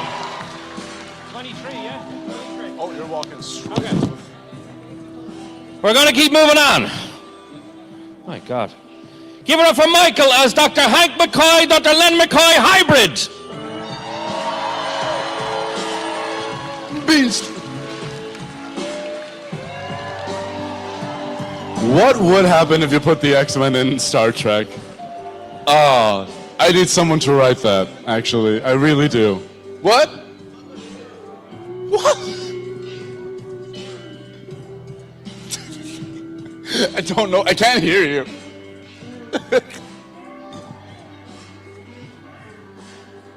End of category? End of category? End of category? End of category? End of category? I think we're done for the masquerade. Everyone, we're going to give it up for everybody. We're going to get them all back on stage now. But give it a massive round of applause for everyone in masquerade. Oh, yeah. Come on, you can do better than that. Come on, massive, massive, massive, massive, massive. Walk at an okay pace. Not too risky. Let's go, Hoop. Let's go, Dojo. Let's go. Oh, God, I know these characters. Let's go, Misa. Let's go, Halo. Let's go. You know, the one. Okay. It seems we forgot one person. So we're just going to get him up now with everybody else. The Red Ranger!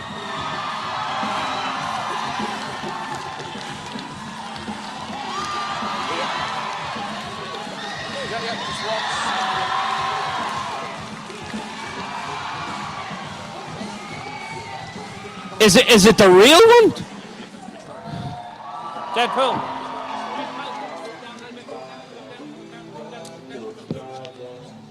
Push up, get center stage.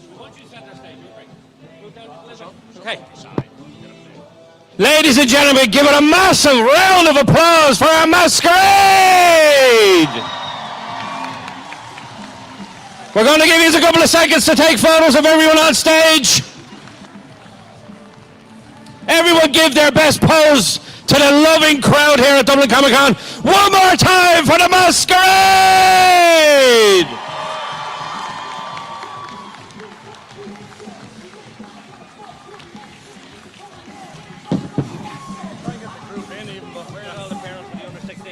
And good job, everyone. You can release your poses. We're going to get you walking down this way now very well. Thank you very much, everybody, for coming to the masquerade. Now, it is about 4-ish. In a bit, we're going to have the My Waste Sustainability and Cosplay Competition. So stick around if you want to see that. And let's make some noise one last time for all the incredible cosplays on stage today. Get them in. Make sure they get out. I'll go with you. What? Awesome. So we need to get the... So this is going to be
I'm sensing a little bit of tiredness, perhaps some fatigue, dehydration, hunger. None of that. I said, how are we feeling? Make some noise if you've drank water today. Not nearly enough of you said yes. Make some noise if you've had a semi-full meal today.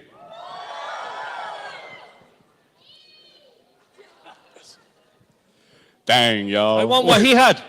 What he had? He had a full meal? Who said they had Who a had full the full meal? meal? Who said that? You saw one? My man looked at a full pizza and said, I'm sated. Absolutely not. Right. We've done the masquerade. You were lovely for that. Thank you very much. You all were an incredible audience. But now, y'all, it's time to get serious. It's time to get competitive. It's time to get sustainable. Sorry. It's me, my waist girl. We didn't even get a chance to What say can I it. You said let's get serious. Let's get super cool. Let's get sustainable. Just sustainability ASMR was not on my bucket list for today, but you know what? We're here and we're Well, vibing well, with it. Apollo, it is the MyWaste.ie Most Sustainable Cosplay category. Woo! I said it all right. You did? And what would that entail? Jordan, Yes? why is sustainability good for the environment? That's a great question, and I will answer that now. Hi guys, I'm Jordan and I'm here with My Waste for our amazing DCC this summer edition. Cheer, cheer, whoop, whoop. Couple of things that are cool about sustainability and why it's important. You might look around you and go, wow, what an amazing community. In order to sustain the community, we must be a community that is sustainable. We need to make sure that we are working really hard to look after our environment and our world, and of course, each other, because nothing is more important than you, your friends, and the earth that we walk on. So it's super important in cosplay because we are a community that make and craft. We're a community of cool people who dance and can sing and talent. Why can't we also be sustainable at the same time? And that's what My Waste is all about here at DCC this year. Very good. Now let's meet our judges. Let's go up the line. We'll start with you since you're already talking. Hi, my name is Jordan. I'm Jordan Brown _media on Instagram, or it's cook.ie, because I'm Irish. I'm an Irish-based cosplayer and TikToker who travels around the UK and Europe doing conventions, hosting, chatting away, judging, but more importantly, meeting all the amazing members of my big cosplay family. Let's make some noise for Jordan. I'm really in the way. Hi there, I'm Hedgescout. I have been on the scene for about 11 years. I've judged, I have worn everything. I have about 50 costumes, and a lot of mine are sustainable. But that's this, I say this is a problem. Still, they are made from old bits. Let me put it that way, because I'm not going to be able to pronounce the word. This dress actually I have on is from Vinted. So to me, there is so much that you can do, and it's only your own imagination that holds you back. There we go. And ladies and gentlemen, give it up for Amanda. Hi, folks. I'm Amanda. You'll see me down with the Eye of Harmony crew down in the ground floor with the Doctor Who cosplayers. Like Joanne, who is one of my cosplayers in the Eye of Harmony, we do a lot of costumes where we actually thrift the costumes. So we find bits and pieces in charity shops, secondhand, wherever we can find it, to put together costumes that are recreating the things in the show. So, for example, I'm currently wearing my 1890s, yes, 1890s frock coat. So if you want to find stuff, it's out there and you just got to go looking for it. Yeah. The way I kind of test the waters, Apollo, is I say, hands up who are made anything for their cosplay. Hands up. Okay. Hands up whoever has bought something from a thrift shop or a charity shop for their cosplay.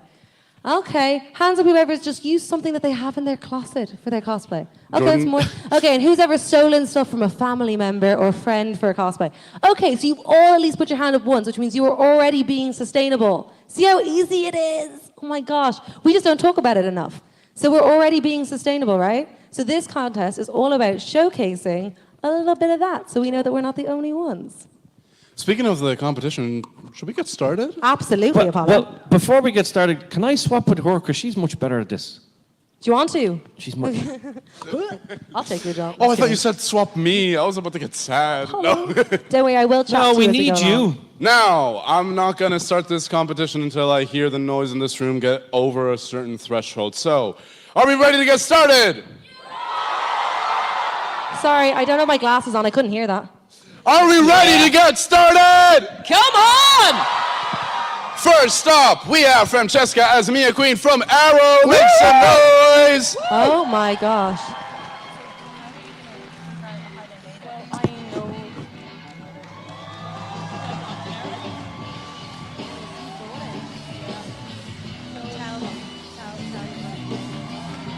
Wow, awesome. Oh, do you want to stay on stage? No. A little bit of stage fright, but that's okay. Make some noise That's for okay. Francesca! Next up, Jer, we have Asher. And who is Asher going to be cosplaying? Oh my gosh, look how Number cute. 2, Woo! as a member of the Vocaloids. Who's number 2? It's not on. Hey. Who was that?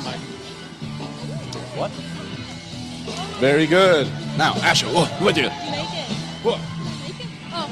Hi. Did you make it, honey bun? Hello.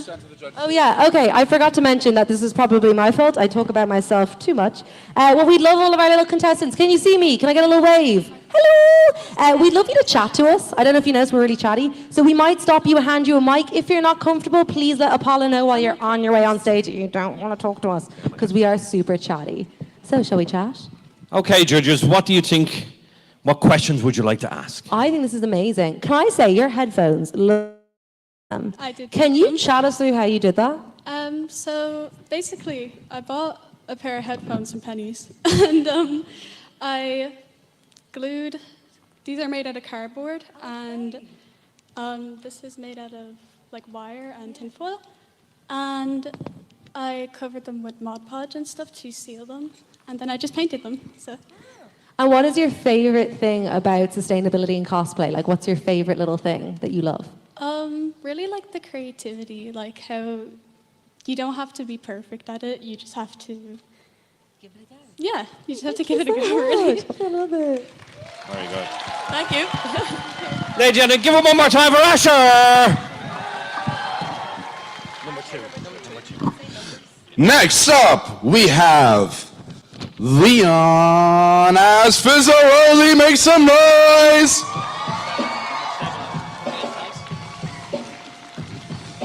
Woo! Oh, the dance moves! Wow. Come dance for us. I love this. I'm obsessed. The little love heart detail. Oh my God, you're so cute. Yes, Oh please do my tell us goodness. about it. Let us know all about it. Tell us everything. I hand sewed the pants, and I made it out of a dress pattern that I made myself, but I was using a 19 or 1800 Singer machine for the like dress. an old school one. And then I found all the pom-poms secondhand, and I patterned the whole thing myself, and I got the tutu from my niece. Oh, Wow, there's a that's little really girl impressive. somewhere looking for a tutu that you've just taken. I love that. And you used an old sewing machine too. That is really impressive. I'm not an old sewing machine. Yeah, I fix old sewing machines, so I have a collection of Singer sewing machines. So you're hitting all my buttons on this. That's incredible. And what is your favorite part of this outfit? Probably the hat. Yeah, the hat. I love it. I think it's really cute. I love this show as well. I really appreciate it. All right. Thank you. Thank you very much for Fizzaroli! Next up, we have Phoenix as Demon Homura Akemi. Number 13. Number 13. 13. Woo! Look at the wings! Look at the wings! Yeah. Wow. Fly, my pretty. I thought you were going to fly away there. Okay, judges, what have you got? So the body is, and this actually, it was a weird skirt. This is from a skirt I bought secondhand. Most of this is from a old tulle skirt that I had for ages, or 2 tablecloths. Everything here, my mom is an artist, so I took her stuff. And the bow is made out of an old t-shirt. I think that's all the sustainable stuff. That's so cute. And how do you feel when you wear a cosplay that you made your own? Are you really confident right now? Yeah, I love sewing. Yeah, you like doing it? I'm so proud of you. Sorry. Give it up one more time for Phoenix! Next up, we have one of the best fictional dads. We have Tyler as Arthur Morgan. Make some noise! Woo, Tyler. 44. Oh my, and the guns. Oh. Howdy there, boy. Don't shoot Everyone anyone, with Tyler. a gun has pointed it at me. So how did this costume come about? I kind of just had everything laying around the house, so I just kind of used it. So an old shirt, old trousers, old boots. Yeah, Everything you got from the house. yeah, pretty much. And why this costume? I just love the game. It's probably one of the best games ever, in my opinion. Anything from you, judges? I think it's really smart and creative. I think you are going to have so much fun as you get bigger because you're going to be like, oh my God, I can steal more things from around the house and make bigger costumes. Welcome to the world. It's really fun. Anything else? Nope, I like it when somebody steals something. I do too. Don't steal unless it's from your parents and it's permanently, clothes. you know. If it's from your parents, Go into your parents' wardrobe. Root around in there. It's all free. It's already in the house. It's a It's shop in technically your yours. Accidentally borrow for 6 to 7 years is how I Can find I it. ask- And then it's yours. Can I ask, have you seen anything today where you've been like, oh my gosh, that's so cool. I want to do that one day? I saw a couple cool things today, like this Halo mech. It was really cool. I love the Halo cosplayers. They're crazy. Yeah, cool. I hope to see you one day in a Halo mech. I'm watching you. ladies and gentlemen, give it up for Tyler! Next one doesn't want to talk. That's okay. Next up, we have Aaron as Moondrop.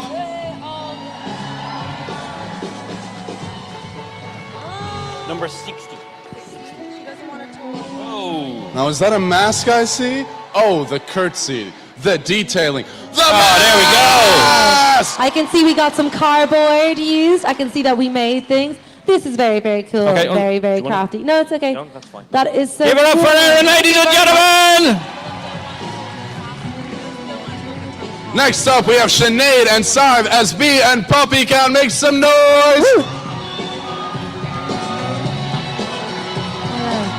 I know. Do you want? Yeah, should we get up and get close and keep them center stage? We're gonna sneak over to them instead of them coming. We're gonna actually come to you because what I've noticed is you've been hiding in the corner with us. So us judges are gonna get up to keep them in the middle of the stage and in their light. Hello, hello, hello. So, as a judge, can you chat me a little bit about your character? That's okay. Will you tell me your character? Okay, so this is Puppy Cat. This is my pet Puppy Cat. A little bit naughty sometimes, a little bit grumpy, but super, super cute.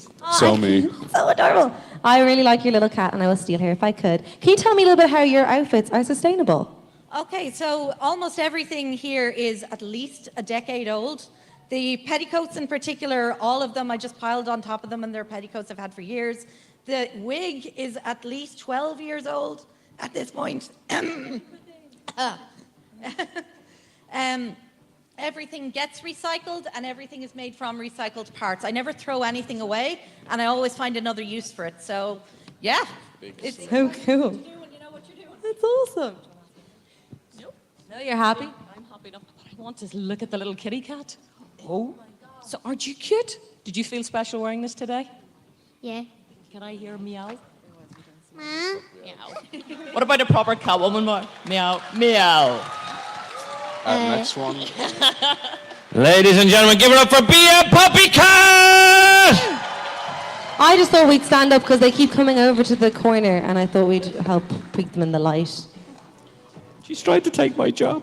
I'm not trying, I just want them to be in the light. They come over to the dark and they're She's like, not trying, she's doing I it. am. They come over and they're like, hi, I just want to talk to you. And then you guys don't get to see their amazing cosplays if they're hidden in the corner with us. We can hide. They should be center of attention.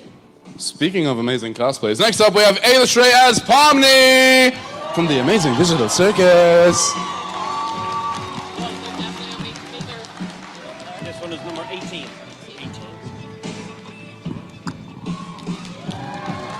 Oh, absolutely beautiful, incredible. Keep them there. All right, so we're gonna keep you here. We're gonna give you this mic. We're gonna chat. Hello. I have a deep, deep fear of clowns. These conventions always scare me. But you actually make me really excited to talk to a clown. Tell me a little bit about your look. Well, I made most of it myself. Yeah, that's okay. Take your time. So the bodysuit and the shorts. Ah. And the leg warmers. That is so cool. And did you make it out of things that you found, or did you go to charity shops? I ordered fabric online. Ah, okay. That's really, really cool. And what's your favorite thing about this character? She's anxious like me. Aww. Well, I'm really proud of you. I think a crowd hug. Hug. There you go. Give it up, big ladies! Spray! Oh yeah, good job. Can you backflip off the stage now? One more round of applause. Come on, deserves another round of applause. Absolutely. Next up, we have Sean Ryan as the Xenomorph. And Connor. He's bringing his young... Oh, they're so cool. I'm saying well away, I am scared. In DCC, no one cared hear you scream.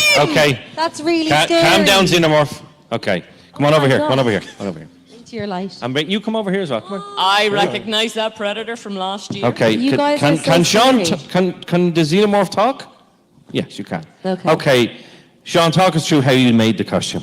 I made the costume basically out of leftover stuff that I had from my cosplay last year, and I bought loads of paint and stuff, and I had a morph suit which I had from Halloween from one of the years, and I put it all together and spray painted it, and used masking tape and stuff to put it all together, and I spent 8 months working on it.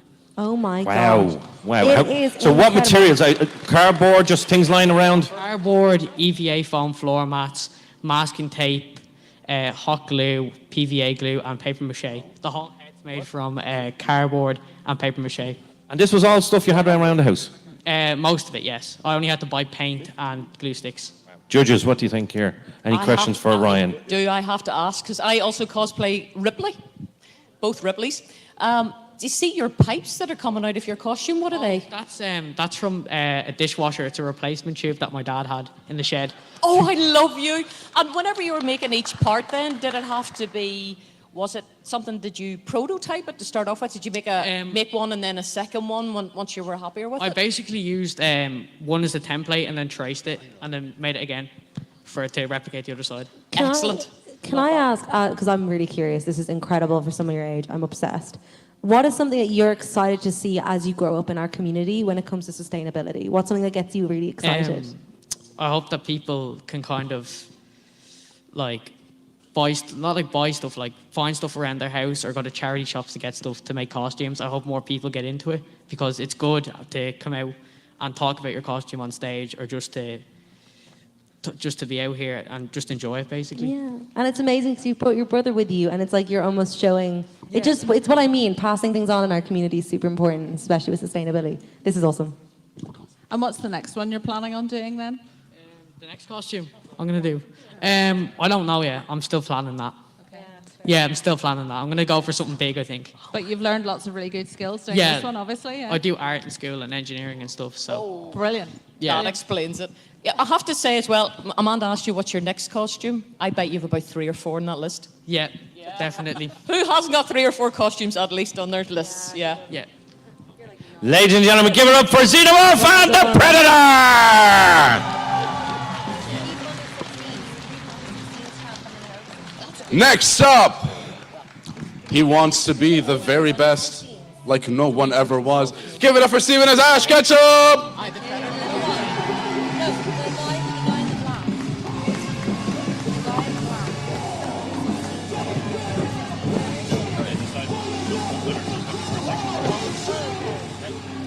As far as I'm aware, as far as I can tell, anyway.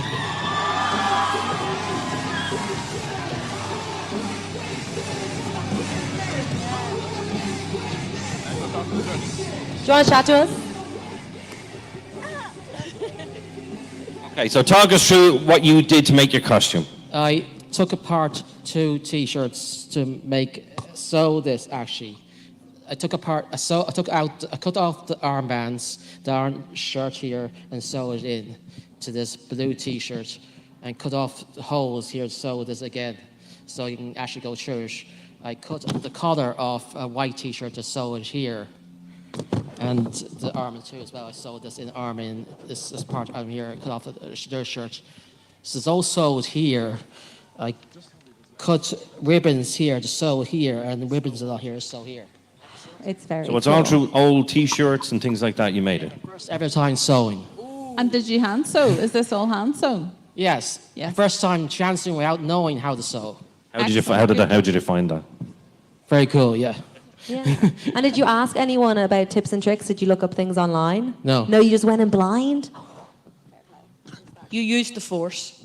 Yes. Admit it, you crossed the streams and you used the force. Okay. Ladies and gentlemen, give it up for Ash Ketchum! Yeah, while we... Who here has spent far too many hours playing Genshin Impact? Me!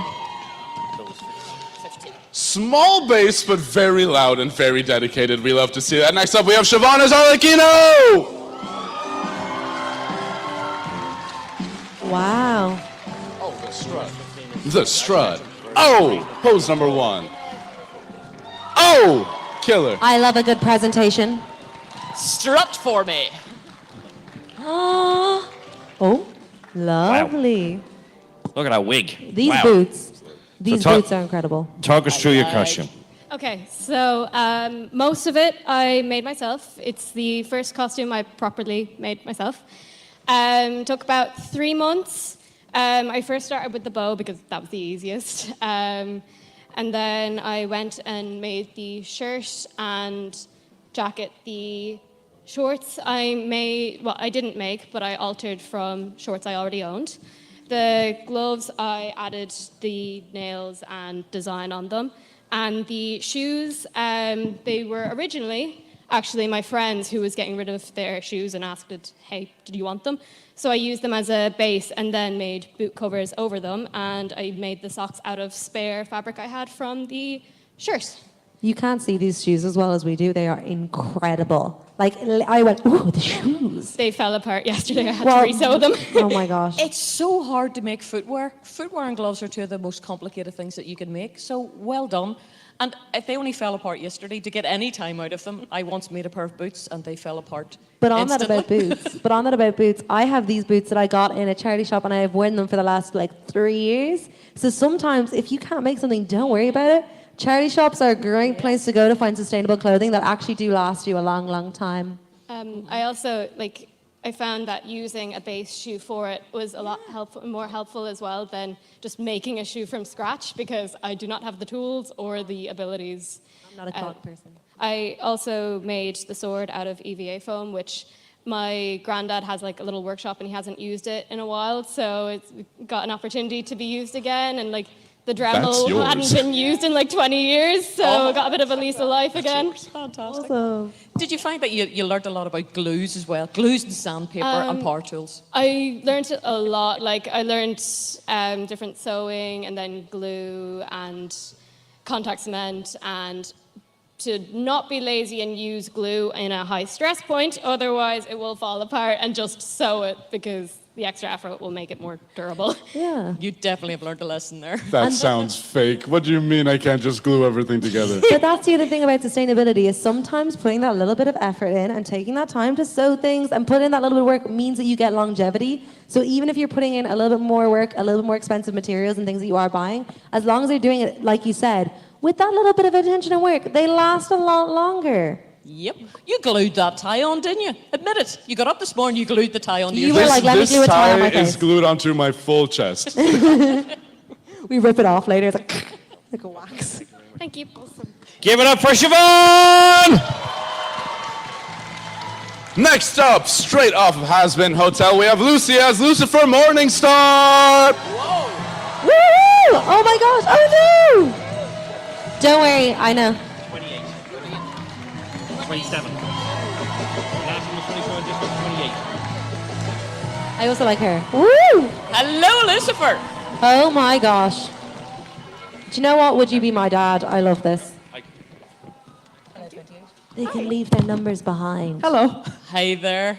Oh, hi. I actually have ducks for all three of you. Oh my gosh, I don't do bribery. Give me a duck. Rubber ducks. Oh my golly goshy goodness. They squeak if you press them hard enough. I Tell brought me, ducks. is this because we stink after a weekend at DCC and you think we needed we No, need a bath? I just really like ducks. You know, so Oh my god. my Oh, that's costume better than me. What is very much. I 3D printed the staff myself, and then the handle for it is off of an old battle axe from Halloween, which I super glued in. The leftover filaments that I have, I put them into like reusable, like recycling, because they're PLA plastic, so that they can be recycled to be reused. Okay, you know your stuff. The waistcoat is handmade, and it is. You can kind of see up close that the lines are a little bit wonky. The wig, my mother's a hairdresser, so she taught me how to like style wigs and stuff. And the rest of it, the duck is also crocheted, if you would like to hold him.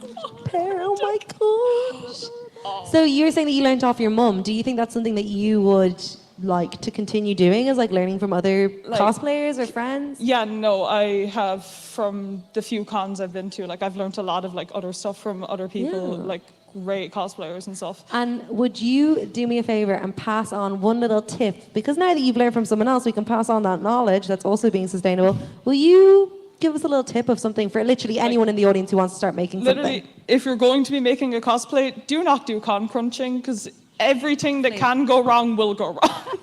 The best piece of knowledge Yeah. I've ever had. Take your That's time. a tip that we will never follow.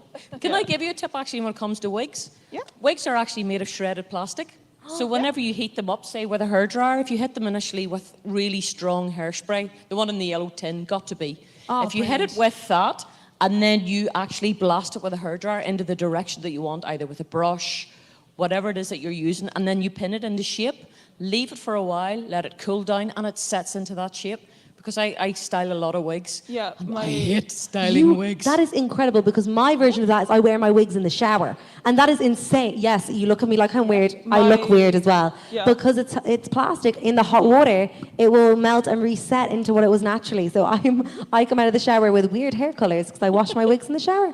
My version is, since my mother is like a hairdresser and stuff, she actually has like special grade like curling irons and stuff that have like, they can lower the temperature so that it won't affect like synthetic hair. So I lower the temperature down low enough that it Oh my won't gosh. affect the synthetic hair, but it'll like hold it in place. Me, you. After this, we're all going to have a chat. It's held in place so that like you can like see Yeah. it's held in place so you can see like the ears. Yeah, me, you. There's all of us. Coffee afterwards. Let's talk about this wig, because Yeah. I'm really interested in learning more about We'll wig talk facts. about fangs sometime too. I have another tip for fangs. Thanks so much. No problem. Give it up for Lucy! Next up, we have Charlie and Pim. Oh. They're not. Oh my We gosh, love a give us mask a twirl. moment. We love a closet Big cosplay waves, moment. big pose. I spy with Awesome. my big eyes. That's so Give it up for them one more time! Oh my gosh, I'm gonna cry. I just saw the next cosplayer. Jordan, do you want to know who's next? Oh my god, he changed. It's Nia the Stinkerbell! Oh my god, he's a fairy! Oh my gosh. I love this. Do you know what? I Give once us a made, second. while we wait, I once made a Tinkerbell Stall, we're myself, stalling. fully sustainable. I basically made and crafted everything myself, and I made a giant dandelion, and you would have seen me at the last DCC. Here she And here she is, Nia the Stinkerbell! Beautiful. Oh my gosh. We want. I can't wait to talk to you. And so talk us through, how did you make your costume? So the base of it is a fully lined and boned bodysuit, and then the overskirt that is just freewheeling it, draping some fabric, and it's tied on a little belt around the waist. The front panel pops off so that I can close it in the front. The wings are made of wire, some electrical wire as well to give the swirls inside, and then some iridescent film over the top. That's setting on a U-frame inside the corset, so that's how that stays on. This is just a PVC pipe with wire, and the little flowers are made by paper mache over inflated balloons. And then there's little lights hung inside. So this at least is very cheap and cheerful. this was the slow part. Judges. I'm just blown away by this. So the bits that, what did you buy and what? So what I did you suppose the rescue? fabric is something that I bought. The boning and stuff is stuff from the stash. Certainly that I can kind of like take out of old projects and put back in. And the fabric there is bought. The little shoes are just old white dolly shoes that I painted and added glitter to. And then the PVC pipe is just something that I picked up from the hardware store. The wire I had. Oh my gosh. The paper mache was just crepe paper. Balloons we had. The wig was actually like the first cosplay I ever did was like Harley Quinn. And I like literally cut, it was like one of those pigtail wigs from Amazon. So I real styled it and like cut the colored tips off the end and like made the bun out of the two pigtails. So she's gotten a bit of reuse. But It is beautiful. Can you do me a favor? Can you sprinkle us all with some fairy dust? I wish I brought some glitter for you all. Oh, thank you. Ladies and gents, give it up for Tinkerbell! Next up, we have Ethan as a TV interviewer. Oh my gosh. My man is the TV. Okay. Oh, that's okay. We know who you are. Yeah, gotcha, we got you. Okay, How could we forget? Talk us through your costume. How did you make this costume? Right, put it down here. Right, well, I'll start at the bottom anyways. Shoes, about a year old. Suit, it's me dad's, and the shirt's me brother. So, recycled it off them. The TV Steal itself, from your this is our family. family's old television, found in the attic, ripped it out, took the little guts of it out, and turns out that my school found out, I was talking to my physics teacher, and he was interested about the components inside it. So I was like, oh, do you know what, do you want it? Pass it on. So I'm out to recycle the inside of this, grand, cut it out, and this little screen here that you can see. It's an offcut of some acrylic that I was working on for a separate project.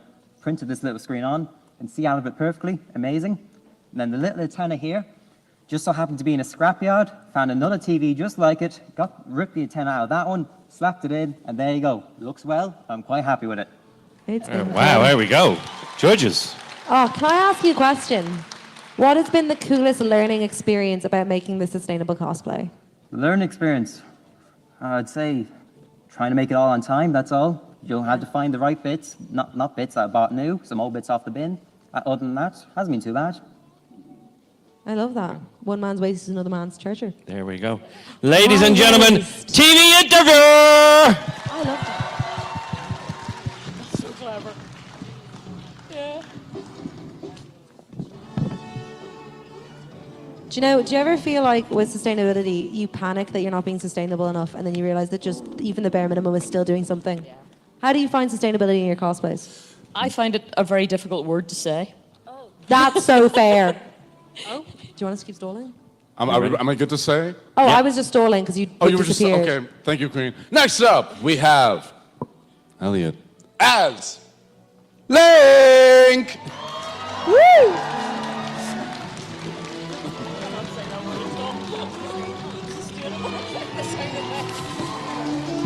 That's the one.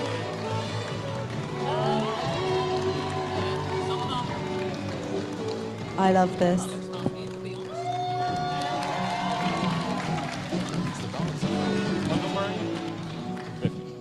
Okay, so talk us through. I see foam, I see different bits of material here. Talk us through your cosplay.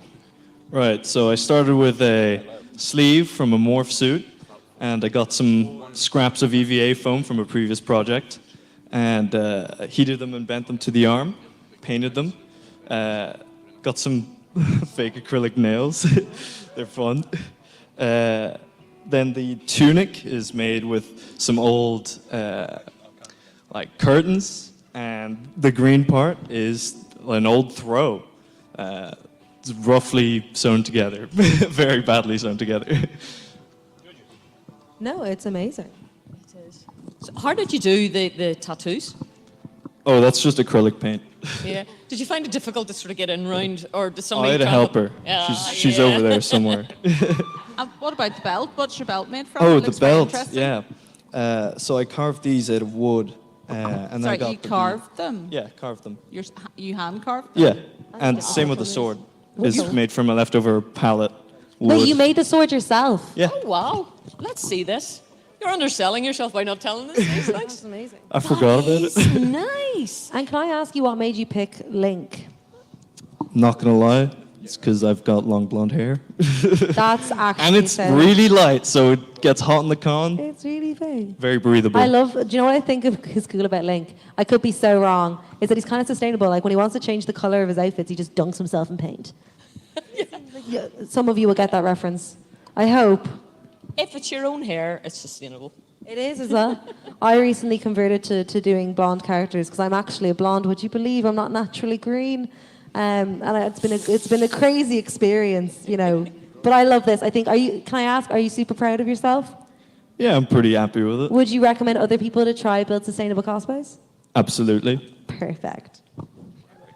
Give it up for Link! That is. Next No, up, it's really we have a really group good. that is absolutely adorable. Please make some noise for Velma, Shaggy, and Daphne. Have you seen these people? There's a little sleeping baby. Should we get up to go to them?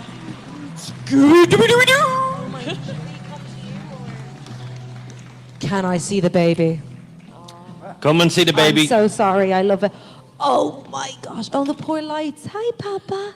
Oh my gosh. Let's scoot you. Turn her around. You can't see this, but There she's we in a little purple outfit dressed up as Daphne. Hi. And your little green necktie. Aren't you so... Okay, sorry, we'll talk about sustainability. Those eyes. My poor husband. I'm going to come home wanting a baby. So, Hello. small baby, what are you doing for sustainability and cosplay? Oh, sorry, Mum and Dad. Mum and Dad, hello. Converted her.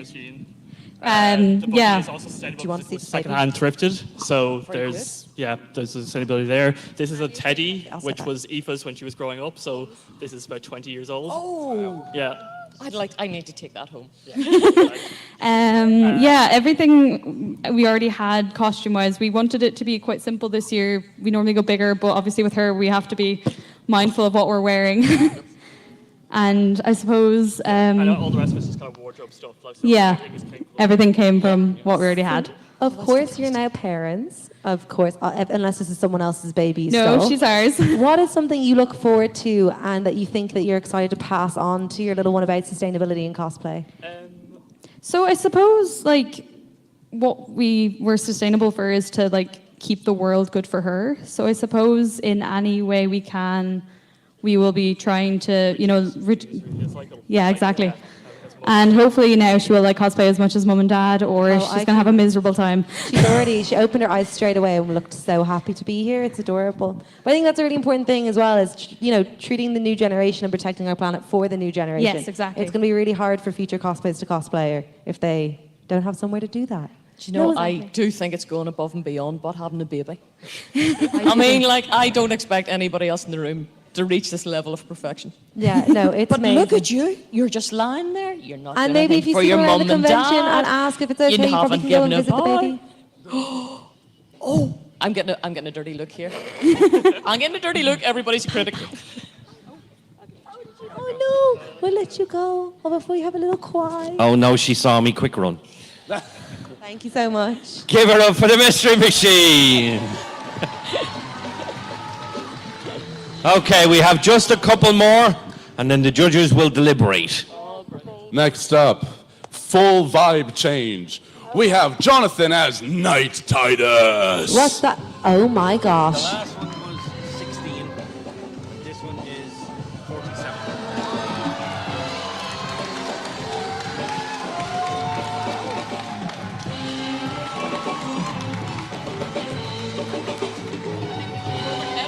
We need to go over to him. Yeah. Oh my gosh. Is walking easy? Wow, okay, Jonathan. Are we going to be able to speak to you? We'll give it a go anyway. Tell us, how did you do this? Speakers in my chest. I made it from 3D printed recycled materials and repurposed fiberglass and recycled cardboard and recycled bottles. So recycled 3D materials, recycled bottles, and cardboard, and you did this all yourself? Yeah. How long did this take? 2 months. 2 months? And how long have you been practicing the voice? You're so hot right now. How did, okay, 2 months. How did it take you 2 months? So I just gave up my social life for 2 months. Yeah, I gave up mine as well. That's fantastic. Judges, anything for Jonathan? I think it's really, really cool. And what I want to ask is, you said you use 3D, like leftover 3D bits, things around the house. What is the most unconventional thing that you've used? What's the weirdest, you're like, I used a toothpick. Like, what's the weirdest thing you've used in this cosplay? The weirdest thing, probably the complex tubing. It's electricians use it for wiring, and there was a bunch of it going Spain on the building site that I worked on, and I just took it home. So. Awesome. That's sustainability. That's reusing. Maybe you can't see your face, so you don't know which building site that you took it from. So that's good. That's good. Ladies and gentlemen, give it up for Jonathan. Fantastic. Well done. Well done.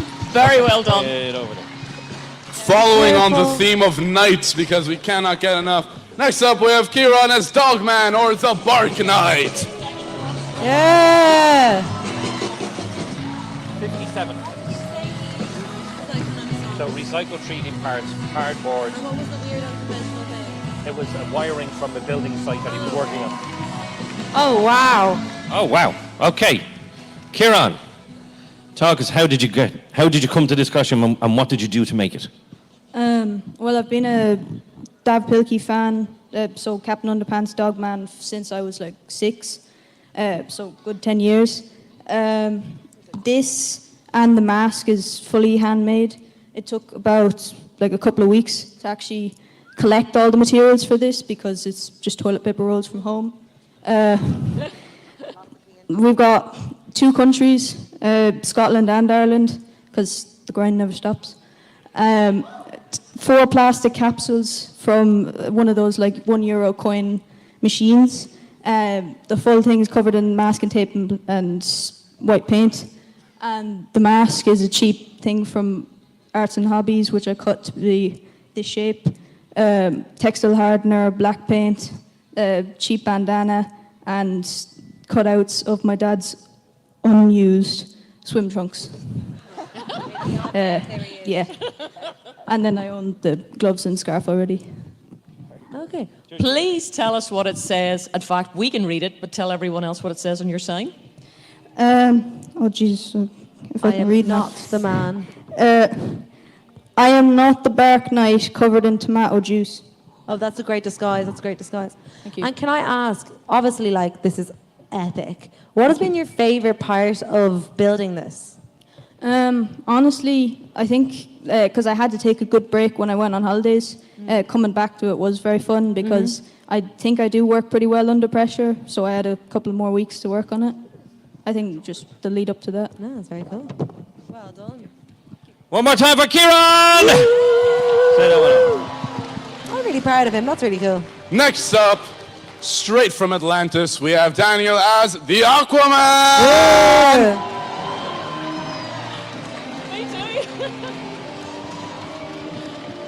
I'm pretty sure that's just Jason Momoa. Dang. The boots are crazy. Oh, the boots. Oh. So tell us about your father, Jason Momoa. Long holiday in Hawaii. My mom had it. Okay, tell us, how did you make this? Is very intricate. How did you make this costume? Yeah, long. This is probably like a year in the making. It's an old Aquaman. It's about a year old. The Aquaman base is. It's 4 or 5 times worn. And then moving on to the boots, EVA foam, foam belts worn 4 or 5 times, so reused, and about 1,700 scales. Same with the gloves, just gardening gloves. And then all DIY stuff for the trident, insulation board, wooden dowels, PVC piping, and some EVA foam. You said 1,700 scales. How long did it take you to stick them to the various pieces? Too much time. About 4 months. Wow. Okay. Judges, have you anything here? I love sushi. Yeah, you love sushi. That's his cousin. I know, I'm sorry. Like, can you tell me where Nemo is? back home with Marlon, he was found. Okay. She might have had him. Yeah, watch I'm it. sorry, Let's speak about sustainability on your cosplay. What is one thing that you did that you feel is like super sustainable? You're like, hey, I did this thing. It's really cool. It was sustainable, and I want everyone to know about it because they can do it as well. I think the Trident, because the Trident is made up of old parts that like PVC piping and wooden dowel, some insulation board, just from jobs, doing jobs and stuff. So And if you could look at like little mini Aquaman and say, hey, when you're going into your next build, this is something I want you to know before you start because I've done it. What's the one thing you tell past you? take your time and don't rush it, because when you rush it, you make serious mistakes. Measure twice, cut once. Well done. Give it up for Aquaman! Next up, for all you Black Butler fans, we have Apinia as CL Phantom Hive! Number 14.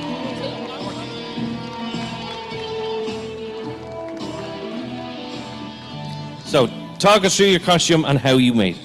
Well, first I made the waistcoat out of an old blouse that didn't fit me, and then I made this teddy bear out of like an old one I had. I sewed a zipper on the back, so it's a bag, and I like added lace and jewelry and all to it, and I did this out of like old beads that I had lying around. Judges. I've Yeah. spoken enough at this point, guys. Let us see these little shoes. The shoes are cute. Oh, the shoes. Gosh, they're so adorable.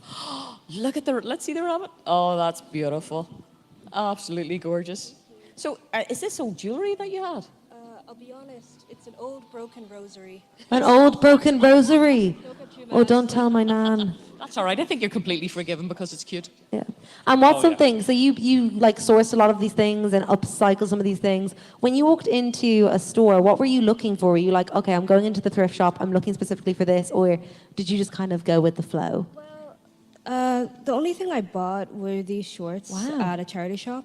The rest of it were just like old school clothes and stuff. Okay, using what you have. And that's Yeah. actually really good because a lot of us grow out of our school clothes, and if we can't hand them down, we can make a Black Butler cosplay.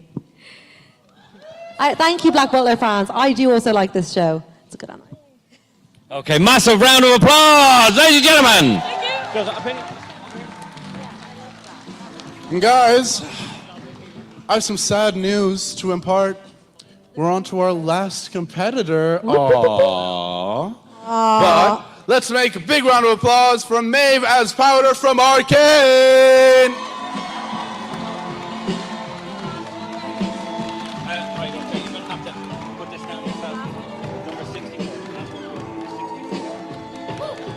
Woo-hoo! And the last one was 14. Oh my gosh, Okay, you Maeve, look I'm so cool. sorry. Talk us through your costume. Oh well, this is a bomb and it's made out of cardboard, and this is a gun and it's also made out of cardboard. Oh my gosh, weapons check must have been like, oh no, a gun and a bomb. So, yeah, and I made goggles here. Oh my Oh, gosh, we you like made the goggles. You guys love goggles. That's your thing. That's our steampunk thing. Oh my gosh. And the costume as well, like not only just your props and your elements, the rest is really, really cool. Do you want to talk us through that a little bit? I bought all these stuff from a second-hand shop. Very love sustainable. So you're charity you're shops. doing it right. And I cutted up some fabric, and I putted it on my shorts. So what do you do? This is your costume now. Have you plans for another one? And how would you make that one? How would you make it? I don't really know. Do you have plans though? Plans for more? Probably, if I have the time. And what's something that you did, or actually no, scrap that. Let's get something different. What has been your favorite part about cosplaying today? What's like the best thing about it? I love crafting the stuff with the cardboard and gluing them together. Well, you look amazing. I hope you're really proud, because I am. Ladies and gentlemen, give it up for Maeve! Okay. That is the last contestant for the competition. We're going to give the judges a couple of minutes to deliberate between themselves. I'm getting a look here. She wants 3 hours, okay? Are you? Yeah. Do we leave? Do we stay? I'm gonna leave. If you want to go backstage, we're just going to give the judges a couple of minutes to deliberate. Then we're going to get everyone back out on the stage and announce first, second, and third. Just give us a couple of minutes. But give everyone one more massive round of applause. There we go. So just give us a few short minutes and we'll be back. Now, with if we the can winners. get all the contestants on stage for a very quick photo. Come on, I don't bite.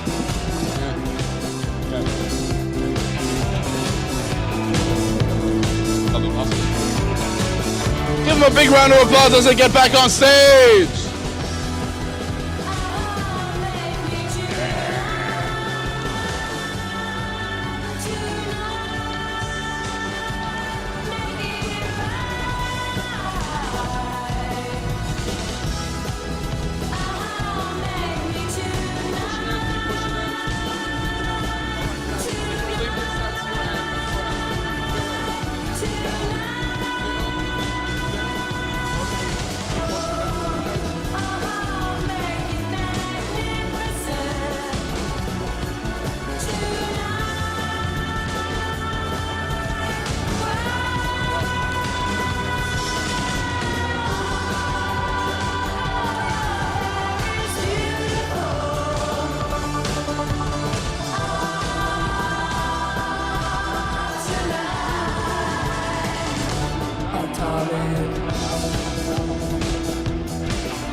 Everyone got their cameras out?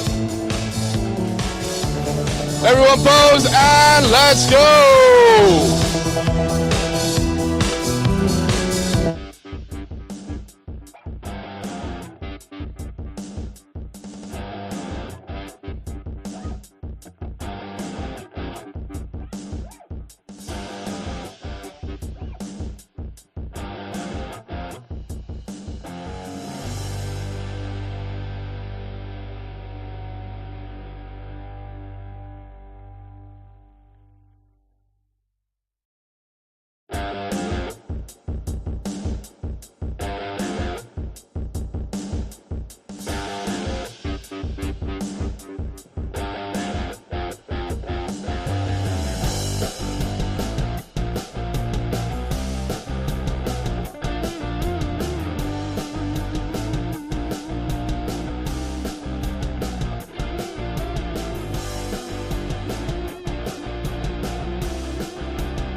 So it's been a difficult decision for the judges, okay? It really, really has.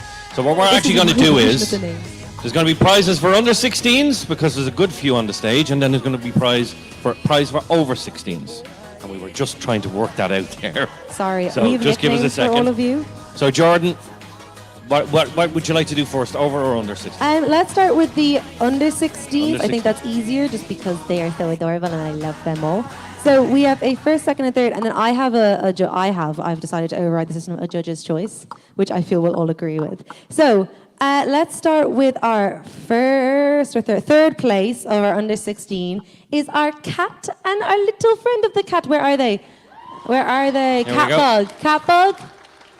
Where is she? Cat dog, cat pup. I actually don't know the Puppy name. cat. Yeah, puppy cat. Puppy There we go. cat. I know. How would I know it was a puppy? Puppy cat. Everyone is going to have a weird nickname. We are for this. so proud of you guys, and we think you did a really good job. And I cannot wait to see when you're a little older and you join us with your big meow turns into an even bigger meow. Second place, I love her. You love her. She's super cool. We love goggles. It's our Jinx.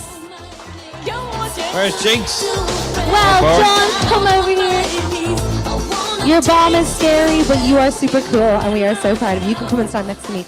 And first place for under 16. He scares me, but you all think he's cool. It's our alien. Where are you? There's Xenomorph! Oh my gosh! And Predator. Predator, you come along as well. You come along as well. And his brother? That's it. Oh, Brenda's brother. And his cousin, sorry. Oh my gosh, this is so cool. Come get in with us. And of course, our judge's choice for under 16, who I think is very cute, who gets honorable mention, is our Scooby-Doo family, particularly our little Daphne. As a teacher, I love seeing our young generation grow up and build a fabulous, sustainable world. And we are so proud of you guys. And I cannot wait to see what you guys come up with next year. Because as you get bigger, the world is your oyster, and you guys can make anything. Right, do you want to do the older kids? I think I'd like to see them take a bow first. Yeah, come to Ladies the and back. gentlemen, massive round of applause for our first, second, and third in the under 16s! Right, let's hang out. Can we switch? Now, this is going to be interesting because I'm reading somebody else's handwriting. Sorry. And this particular judge has a very unusual way of describing I go with everyone nicknames. Can someone with numbers come to us? Yes. That's okay. So, if we can have a translation in Her name is actually. So in number 3 place, yes, in third place we have Lucifer. Lucifer, come on in. You are everyone's favorite father. I say yes. Thank you, Lucifer, and thank you for the I pop mine in my dress to keep it safe. In second place, we have TV interviewer. Hey, TV interviewer. Thank you so much. I love Comic Con. We'll be back again next year. You heard it here first on Radio News. Now, first place, the one.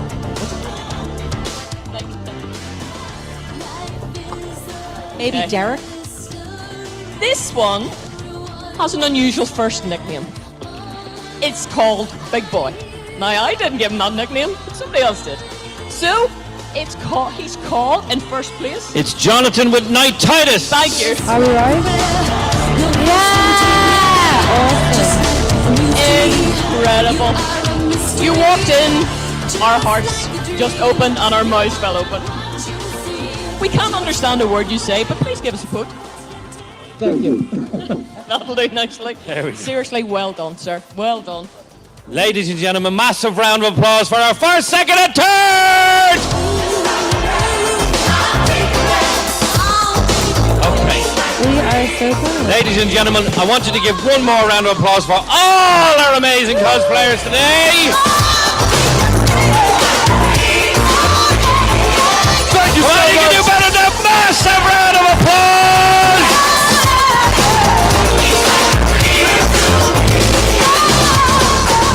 Ladies and gentlemen, thank you all so much for your patience. I know you've been waiting a long time. Thank you. That's the end of Comic Con 2024.